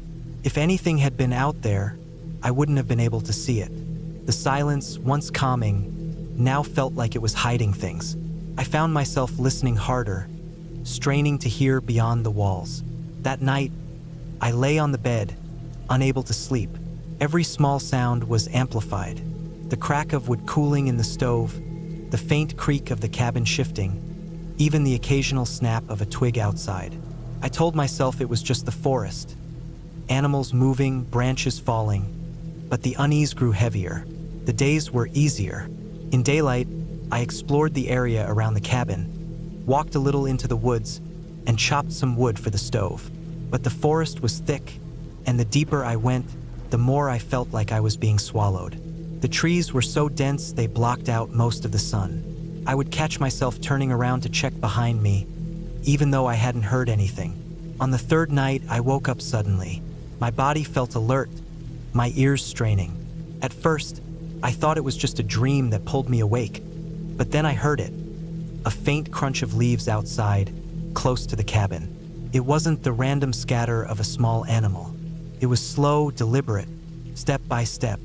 I lay frozen, my heartbeat so loud I thought it would give me away. The sound stopped, and the silence returned, heavier than before. I forced myself not to move, staring at the ceiling in the dark. Eventually, I must have dozed off from exhaustion, but when I woke in the morning, I felt uneasy. I walked around outside, looking at the ground near the cabin. That's when I saw them. Footprints. Not boots, not shoes, bare feet. Human. The prints were faint in some places, clearer in others, pressed into the soft dirt around the cabin. They circled the cabin, even stopped under one of the windows. My stomach twisted when I saw that. I tried to make sense of it. Maybe some hiker had wandered through, but there were no trails anywhere nearby, and who walks barefoot deep in the forest? The prints weren't small either. They looked like they belonged to a grown man. That day I couldn't relax. Every time I went outside, I felt exposed. Every rustle of branches made me whip my head around. I stayed inside most of the day, the cabin door locked, though I wasn't sure how much good that would do. That night, I didn't sleep at all. I sat on the bed with a flashlight in my hand, straining to listen. Hours passed in silence until sometime past midnight, when I heard it again. Slow steps outside, circling. This time I could hear them clearer, closer. My hands shook as I held the flashlight tight, my eyes glued to the dark window. Then, a sound that made my chest seize up, a faint scrape against the wooden wall. Someone's hand? A stick dragged slowly? My whole body froze. I didn't move, didn't breathe. The scraping went around one side of the cabin, then stopped. The silence afterward was worse than the sound. I didn't move until daylight. When I finally forced myself outside, I saw more footprints, fresher this time. The dirt around the cabin was disturbed. I noticed the prints led a little into the woods before disappearing. I wanted to leave, but the idea of driving that long dirt road in the dark terrified me even more. I told myself I'd leave the next morning, but I had to get through one more night. That evening, I tried to block the windows with blankets and pushed the small table in front of the door. I sat with my back against the wall, clutching a kitchen knife I found in the drawer. My throat was dry, and my ears strained at every sound. Hours dragged by until I heard it again. The crunch of footsteps, closer than ever. They circled, slow, steady, then silence. For a long time, nothing. I started to think maybe they were gone. Then the doorknob rattled. I felt ice in my veins. The knob turned slowly, testing the lock, then stopped. Silence again. I held the knife so tight my hand ached. My whole body was tense, ready to spring. Minutes felt like hours. Then, from the window, a sound of breath. Not loud, not clear, but I swear I heard someone breathing just on the other side of the glass. I didn't move until dawn. When daylight finally seeped through the cracks, I stood up stiff and weak, my eyes burning. I went outside to check, and my stomach dropped. In the dirt under the window, clear as day, were two barefoot prints, toes pointing right at the window. Whoever it was had stood there, watching. That was it. I packed my bag, threw it in the car, and left without looking back. The drive out felt endless, every tree hiding eyes, every bend in the dirt road a trap.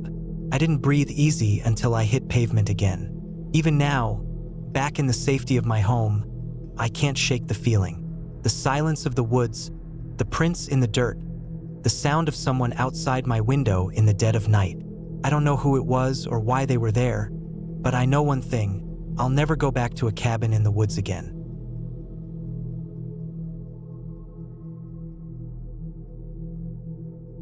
I had always thought of myself as someone who could handle being alone. I had taken small trips before, stayed in motels by highways, rented little apartments while working far from home, and I never really had a problem with silence. But when I booked the cabin deep in the woods, I had no idea just how heavy silence could feel when it was stretched over nights that seemed endless, with only the wind and the cracking of old wood filling the air. The cabin was far out, tucked near a lake, with no close neighbors, no easy way out except for a dirt road that wound through miles of trees before finally reaching the nearest small town. I had booked it because I wanted time away, to clear my head, and to focus on some writing. The cabin itself was old but sturdy. It had that typical look you'd expect from a place that had been standing for decades in the woods. Thick log walls, a heavy wooden door that closed tight, windows with thin frames that looked like they had been replaced years ago but never fully sealed against the cold. The floor creaked in places, and the smell of old pine and dust filled the rooms. It had 2 bedrooms, a small kitchen with an old gas stove, and a main room with a fireplace and a heavy wooden table in the middle. The porch faced the trees, and the back opened to a slope that led straight down to the water. The first day was calm. I unpacked, walked around to get a feel of the place, and tried to settle in. The air outside was cold and crisp, with that damp smell of earth and fallen leaves. Birds moved through the branches, and I could hear the faint rush of water from the lake. It felt peaceful, even too peaceful.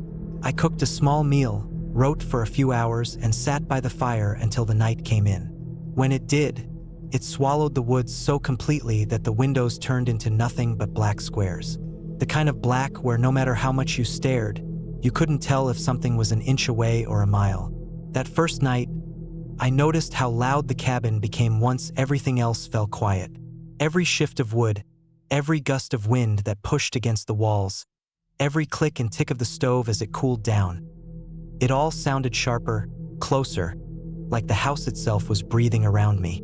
I told myself it was nothing, just the normal way an old building settled at night, but I found myself listening too hard. I barely slept.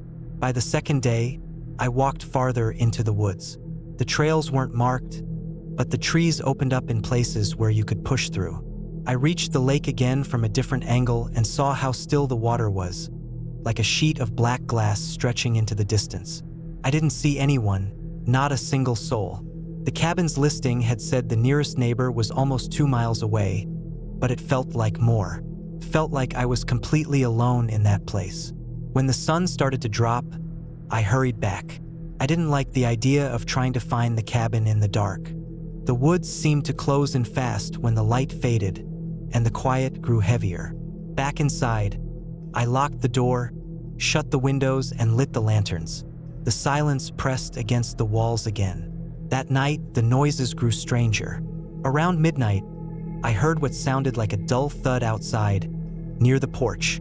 It wasn't sharp, more like the sound of weight dropping onto wood.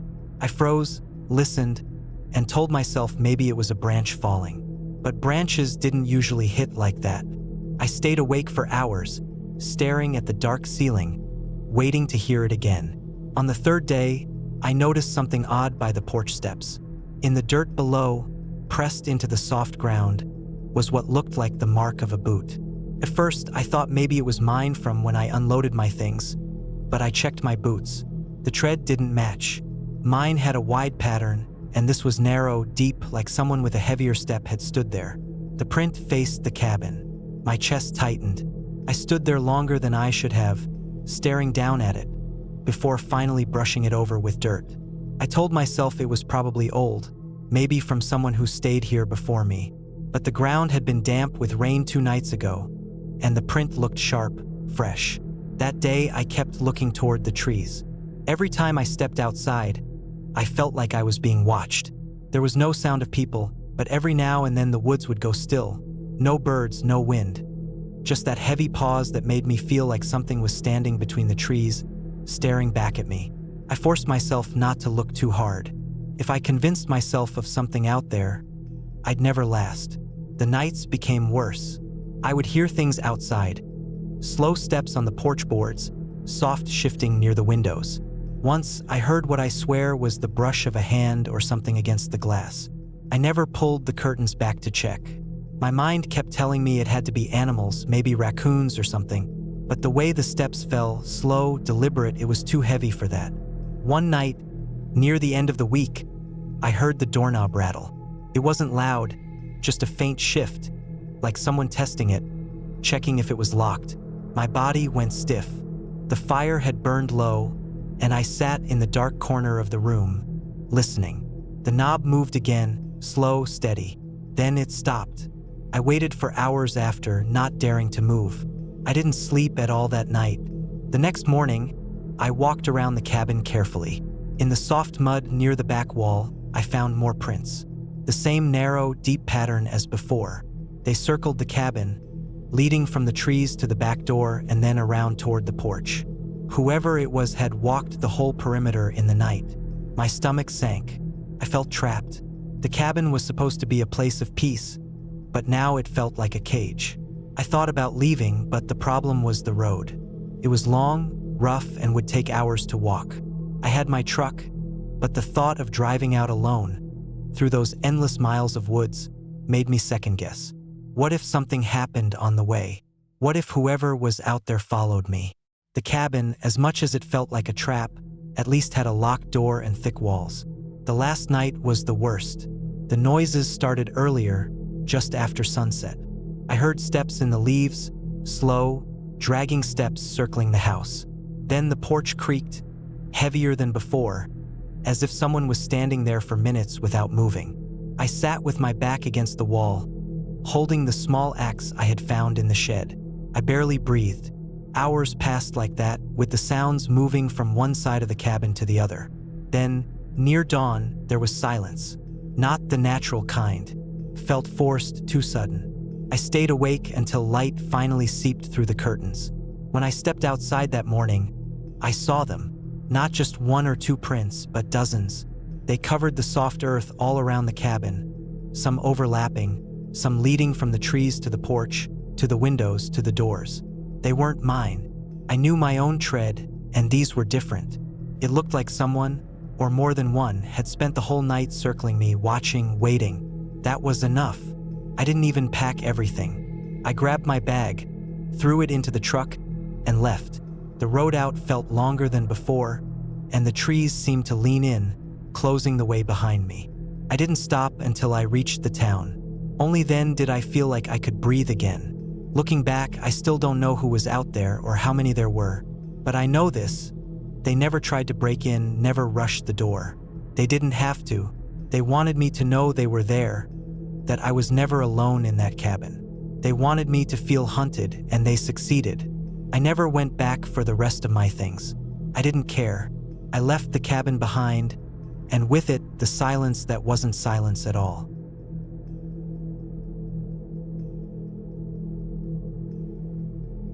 I drove out to the cabin because I wanted time away from everything. I had been working too much, sleeping too little, and spending most of my days around noise, screens, and people. I needed a break, something that would pull me out of the routine I had gotten stuck in. The cabin was not fancy, not even in good condition. It had been built decades ago and sat deep in the woods, about an hour's drive from the nearest small town. A dirt road ran most of the way there, then faded into a narrow path where tree branches reached over the roof of my truck as if trying to scrape it. I had been there before, but never alone.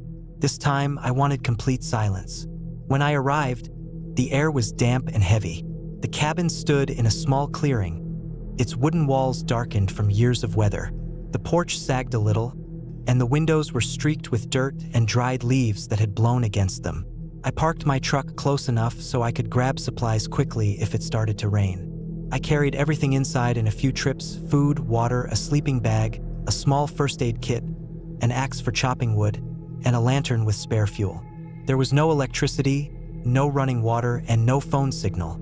I wanted that isolation, though in the back of my mind, I also knew it meant if something went wrong, I would be on my own. The first evening was calm. I set up my things, swept out the cabin with an old broom I found leaning against the wall, and unpacked food onto the shelves. The cabin smelled of old wood, a bit of mildew, and something like wet earth. There were 2 small rooms inside, one main area with a table, a couple of chairs, a wood stove, and shelves, and then a back room that was just big enough to lay down in. The bed frame was still there, but I didn't trust the mattress, so I laid my sleeping bag on the wooden floor instead. That night, I made a small fire in the stove and listened to the woods outside. First, it was peaceful. I could hear the faint rush of wind in the trees, the soft cracks of branches falling somewhere in the distance, and the occasional rustle of leaves close by. It reminded me how alive the forest was, even at night. But as the fire burned lower, the darkness seemed to grow heavier around the cabin. When I blew out the lantern and lay down, the silence turned sharper, almost pressing against my ears. I thought I heard faint steps in the leaves outside, not far from the porch. They were light, irregular, but they stopped whenever I focused on them. I told myself it was just an animal moving through, maybe a raccoon or deer. Still, I kept waking up through the night, every time straining to listen. By morning, nothing seemed unusual. I went outside, checked around, and found no tracks close to the cabin. The ground was soft from rain a few days earlier, and I figured I would have seen prints if anyone had walked nearby. That comforted me, though only a little. I spent the day chopping wood, exploring the creek about half a mile away, and sitting on the porch with coffee as the sun moved across the clearing. I tried to let myself relax, but I couldn't shake the memory of those faint steps. I started thinking about how easy it would be for someone to hide in these woods, watching. The trees grew thick on all sides, and the cabin's clearing was only a small island in the middle of endless green and brown. I had no phone service, no neighbors, no one around to hear me if I yelled. That night, I kept the lantern burning longer. I read an old book I had brought with me until my eyes grew tired. Then I lay down, staring at the ceiling. I heard the wind again, the creak of the cabin as it cooled in the night air, and the same distant noises of the forest. But after a while, I heard something else. A distinct crunch of leaves, then another, closer this time. It wasn't the random scurry of a small animal. It sounded deliberate, like someone shifting their weight carefully with each step. My body tensed, and I lay still, holding my breath. The sound came from behind the cabin, where the back wall was only a few feet from thick brush. There were 2 more steps, slow and spaced apart. Then silence. I waited, every muscle stiff. Minutes passed, and I heard nothing more. I thought about getting up and checking, but the idea of opening the door and stepping outside felt impossible. I didn't want to see anything standing out there. Eventually, exhaustion dragged me into an uneasy sleep. The next morning, I forced myself to check. I walked slowly around the cabin, my eyes on the ground. First, I saw nothing unusual, but when I reached the back, my stomach tightened. In the soft dirt close to the wall were impressions. They weren't clear shoe prints, but they were too big and too deep to be from any animal I knew. The shape was wrong for hooves or paws. It looked like the edge of a boot had pressed into the soil, though only part of it showed. I crouched down and studied it. The dirt was disturbed in a way that suggested someone had been standing there, maybe shifting slightly. My first thought was that it had to be old, maybe left by me or someone else long before. But I knew I hadn't walked that close to the back wall. The ground there was uneven and full of roots, and the print looked fresh. All day, I couldn't stop thinking about it.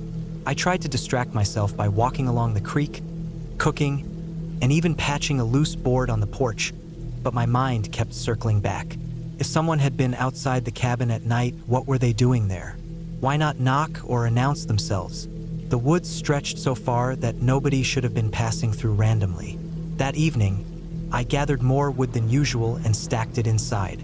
I made sure the axe was leaning against the wall within easy reach. I checked the windows twice to make sure they were latched, even though the locks were old and flimsy. When it grew dark, I sat at the table with the lantern burning and listened. For a long time, nothing unusual happened. Then, sometime past midnight, there was a noise on the porch. It was faint but clear, wood creaking under weight. My chest tightened. I froze, straining to hear. Another creak followed, closer to the door this time. My mind raced through options. I thought about yelling, but that would let whoever it was know I was awake and alert. If it was an animal, that might scare it off, but if it was a person, I didn't want them knowing I was nervous. The sound stopped. I stared at the door, my pulse pounding so hard I could feel it in my throat.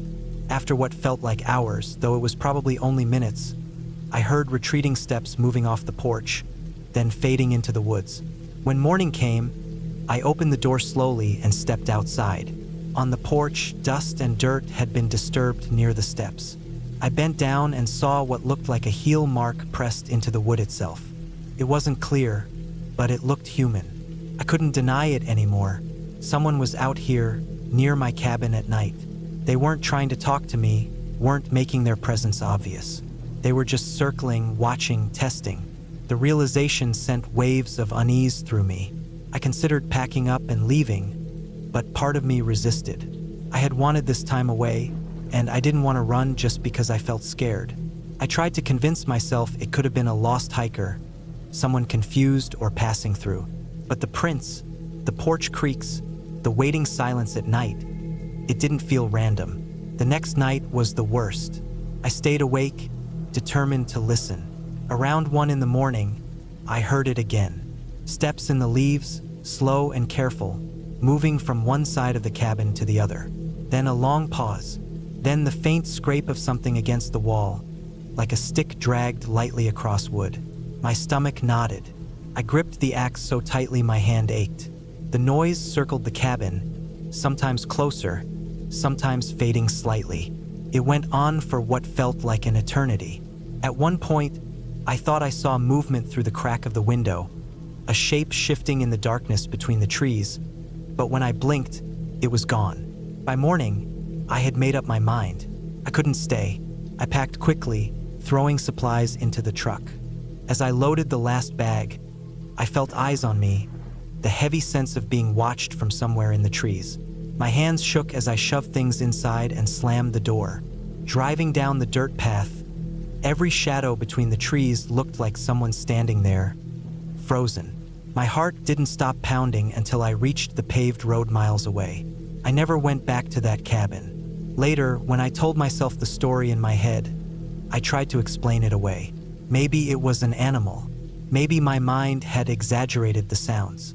But the prints behind the cabin, the creaks on the porch, the scrape along the wall, I knew those were real. Someone had been out there, moving around me in the dark, close enough to touch the cabin walls while I sat inside clutching an axe. And I would never know who they were or what they wanted. That was the part that stayed with me the most.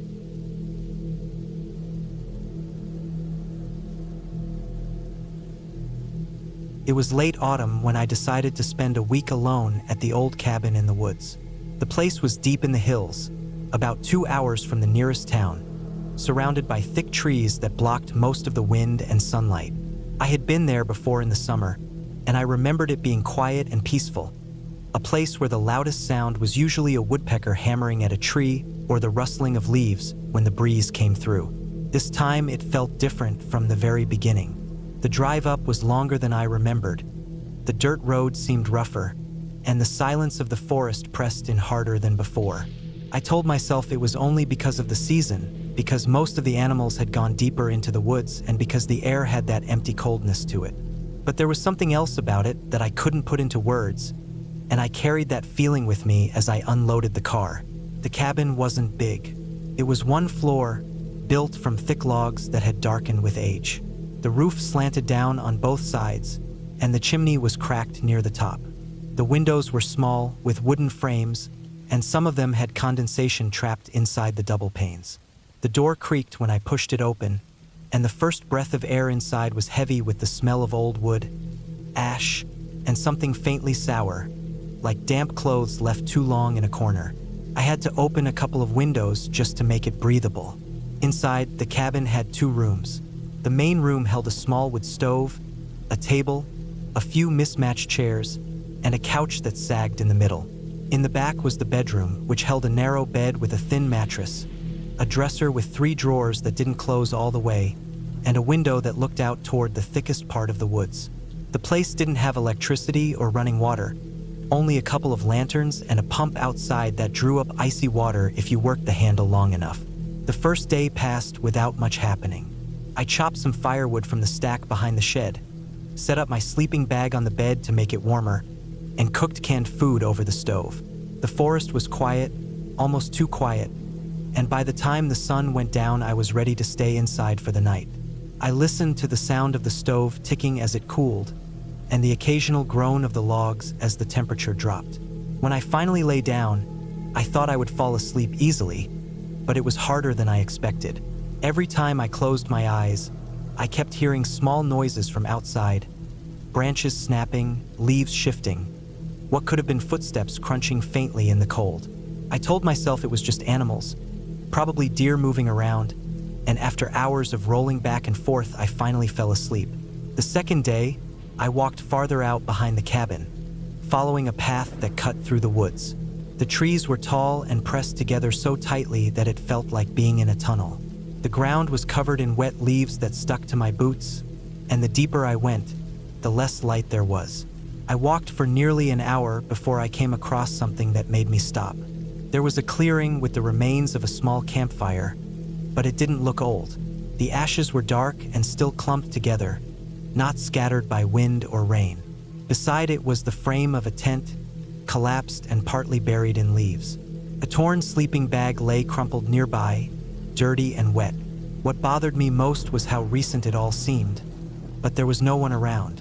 No sign of who had made the fire, no backpacks, no footprints, just the scattered remains as if someone had left in a hurry. I felt uneasy standing there, staring at it. My first thought was that maybe hunters had camped there and moved on, but the more I looked, the less that made sense. The tent wasn't packed up, it was just abandoned.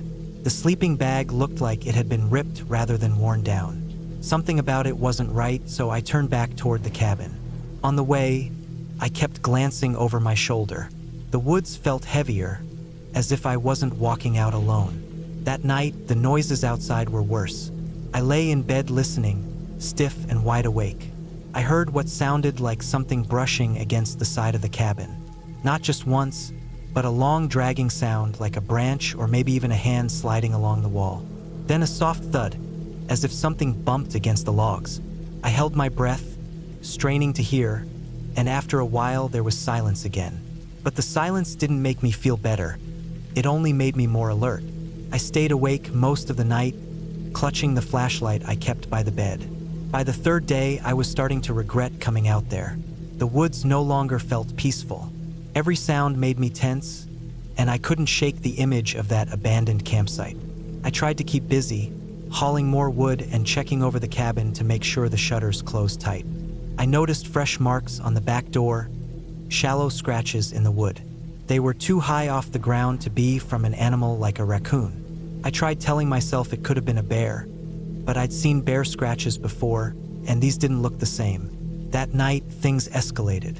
I had just put more wood in the stove and was sitting on the couch with my sleeping bag pulled around me when I heard something outside. This time it was clear it was footsteps. Slow, deliberate, moving just beyond the cabin.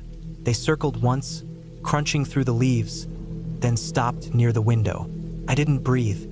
I stared at the dark glass, but I couldn't see anything. After a long stretch of silence, I thought maybe it had been my imagination. Then I heard the doorknob rattle. It was faint but unmistakable. Someone was trying it, testing it. I froze in place, every part of me tight with fear. The knob rattled once more, then stopped. I sat there in the dark for hours, waiting, but whoever it was never came inside. The next morning, I found fresh footprints in the dirt outside the cabin. They weren't mine. They were larger, heavier, and there were several circling the cabin just as I had heard. They led back into the trees and disappeared. My chest felt tight as I looked at them, and I realized I wasn't safe there. I thought about leaving right away, but my car was parked 100 yards down the slope, hidden in a small clearing. To get to it, I would have to walk through the open woods, and the idea of someone watching me made my skin crawl. The days blurred together after that. I barely slept, only dozing off in short stretches with the flashlight clutched in my hand. The noises outside never stopped. Footsteps, scratching. Sometimes what sounded like whispers carried through the trees. I couldn't tell if I was imagining the whispers or if they were real.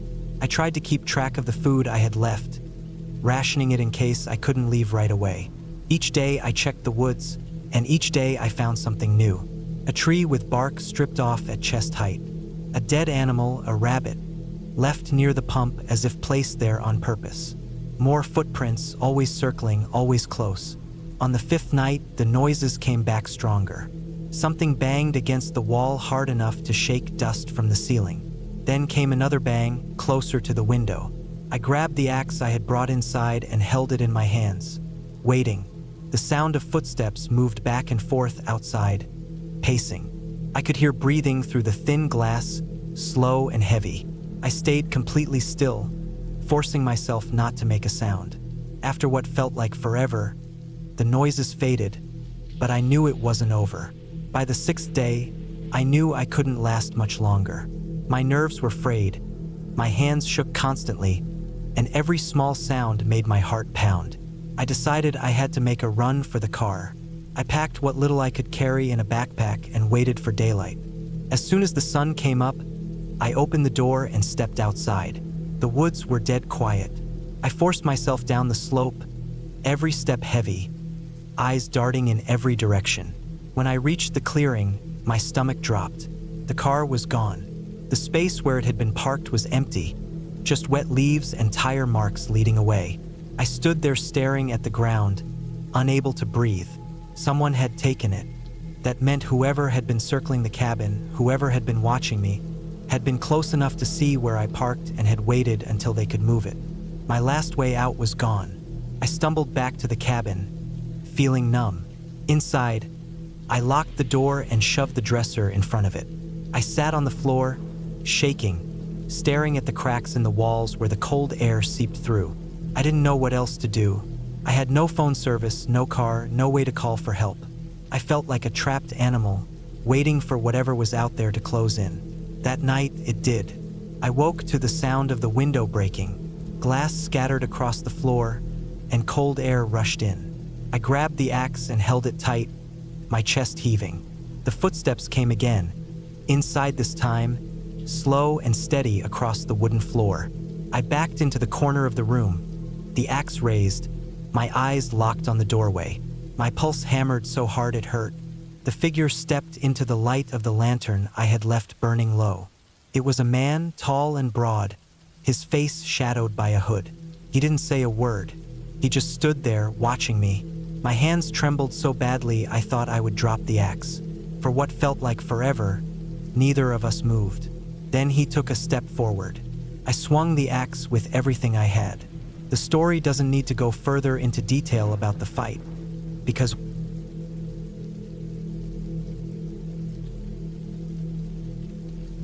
I remember the first day I decided to spend some time in that cabin. It was not a plan made on a whim. I had been thinking about it for a while. Life had been heavy in the city, and I wanted a break. I wanted to be away from noise, from traffic, from the constant ringing of phones and the endless lines of people everywhere. I needed to be alone for some time. I found a small cabin online that was deep in the woods, cheap enough to rent, and private enough that no one would bother me. At least that was what I believed when I packed my bags and drove out there. The road to the cabin was narrow and rough. The trees closed in from both sides, tall and thick, blocking the sun in places so that the path ahead looked like a tunnel. My old car rattled over the rocks and dirt. I had food packed in the back seat, some clothes, a flashlight, extra batteries, a few tools, and a small hunting knife just in case. I thought I was ready for anything, though at that point, anything only meant a flat tire or a raccoon near the porch. The cabin sat about half a mile away from where the road ended. I parked the car and carried my things the rest of the way. The trail was narrow, the kind that looks like it hasn't been used in a long time. I walked slow, the straps of my bag cutting into my shoulders, listening to the crunch of leaves under my boots. The air smelled sharp, like pine mixed with damp soil. The deeper I went, the quieter it became. No cars, no voices, not even the sound of airplanes above. Just the forest pressing in on all sides. When I finally saw the cabin, I felt relief. It was small, made of weathered wood, the kind of place that looked like it had been there for decades. The roof sagged a little, but not enough to scare me away. There was a porch out front with an old rocking chair, and the windows were dark. The door opened with a stiff groan when I pushed it, and the smell inside hit me at once. It was the smell of old wood, dust, and something faintly sour, like damp fabric that had been left for too long. I set my things inside and walked through each room. There were only 3. A small kitchen with a rusty sink, a living area with a fireplace, and a bedroom with a creaky bed. It was all simple, and that was fine with me. That first night was quiet. I sat by the fire after eating a can of soup, and I remember thinking how peaceful it was. No city lights, no horns, no footsteps above or below like in my apartment. Just the sound of firewood popping and the occasional creak of the cabin shifting. When I finally went to bed, I slept deeper than I had in months. The trouble did not start until the second night. The day itself had been uneventful. I walked along the trail near the cabin, took in the forest, and tried to clear my mind. I made notes in a small notebook I had brought. I liked the quiet so much that I almost forgot about time. By the time I realized how late it was, the light was already fading through the trees. I hurried back and got the fire going inside. I cooked a small meal, ate, and then sat on the porch for a while. The forest at night was different. The trees that looked calm during the day became dark walls. The noises changed too. I heard insects buzzing, something moving in the brush, and once in a while the call of an owl. It was a little unsettling, but I told myself it was normal. I went inside before it got too dark. I had a lantern with me, one of those battery-powered ones that gave off a steady glow. I placed it in the middle of the room and sat for a while, flipping through my notebook. That was when I first heard it. It was faint at first, a sound like a footstep outside on the porch. Just one. My head snapped up and I froze. I told myself it could be anything. Maybe a branch had fallen. Maybe an animal had stepped on the wood. I sat still, listening hard, my eyes fixed on the door. Nothing followed. No second step, no sound of breathing, no knock. Just silence. I stayed tense for a while, then finally convinced myself to relax. After all, I was deep in the woods. Of course, there would be animals around. I tried to sleep that night, but I kept waking up. Every time I closed my eyes, I felt uneasy. Once, I was sure I heard something brushing against the wall of the cabin. Another time, I thought I heard the faint creak of the porch again. But whenever I sat up and listened, it was gone. I eventually drifted off, but the sleep was shallow and filled with half-formed dreams. The next day, I looked around outside the cabin. I checked the porch, the ground, even the trees nearby. I expected to see tracks of some kind, maybe a raccoon or a deer, but I saw nothing. The ground was covered in a thin layer of damp leaves that should have shown marks, but it all looked untouched. That bothered me more than I wanted to admit. Still, I tried to brush it off and focus on other things. I spent most of the day chopping some of the old firewood stacked near the cabin and organizing my supplies. I kept telling myself I was overthinking. By nightfall, though, I was tense again. I stayed up later than usual, lantern glowing beside me, ears straining for any sound. For a long time, nothing happened. Then, just as I started to feel foolish, I heard it again. This time, it wasn't just a single step. It was 2, slow, deliberate, on the porch. I gripped the edge of the chair, my heart hammering. I stared at the door, waiting for it to open or for a knock to come, but neither happened. Just silence again. I wanted to move, to check through the window, but I stayed frozen. After a long stretch of quiet, I forced myself to get up, tiptoeing toward the window. I pulled the curtain aside just a little, enough to peek out. The porch was empty. The rocking chair swayed slightly, but that could have been the wind. I stared out into the dark for a long time, trying to see if anything moved between the trees, but all I saw was blackness. I backed away from the window and sat down again. I did not sleep much that night. The third night was worse. It began the same way, with me cooking and sitting by the lantern. I tried to distract myself by writing, but my eyes kept flicking toward the windows. I felt jumpy, like every little sound carried weight. The forest outside seemed alive with noises, and each one made me more alert.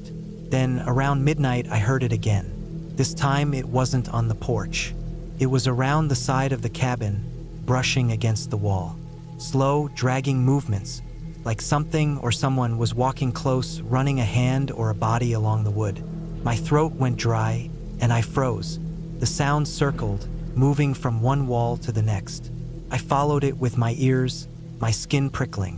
When it stopped, I sat in silence for a long time, afraid to move. Then, just as I was about to convince myself it was over, there was a loud creak. The porch. Something was standing there. I stared at the door, barely breathing. Seconds dragged into minutes. Nothing happened. Finally, I grabbed the knife I had packed and held it tight, my palms sweating around the handle. I stayed like that for what felt like hours, waiting, listening. The silence pressed in, thicker than before. At some point, exhaustion won out, and I fell asleep in the chair, knife still in my hand. When I woke up, the lantern had gone out. The morning light was weak through the window, but enough to see by. I stood stiffly, every muscle aching, and checked the door. That was when I noticed it. On the porch, just in front of the door, was a single wet footprint. Bare. Human. My stomach dropped. I stared at it for a long time, my mind refusing to accept it. It wasn't possible. I was miles away from anyone. Who would be out here, barefoot, in the middle of the night? I bent closer, studying it. The print was large, maybe the size of a man's foot, pressed clearly into the wood. The dampness around it had already started to dry, but the shape was undeniable. I backed away slowly, heart pounding. I knew then that someone had been outside. Not an animal, not the wind. Someone. That was the moment the peace of the cabin ended for me.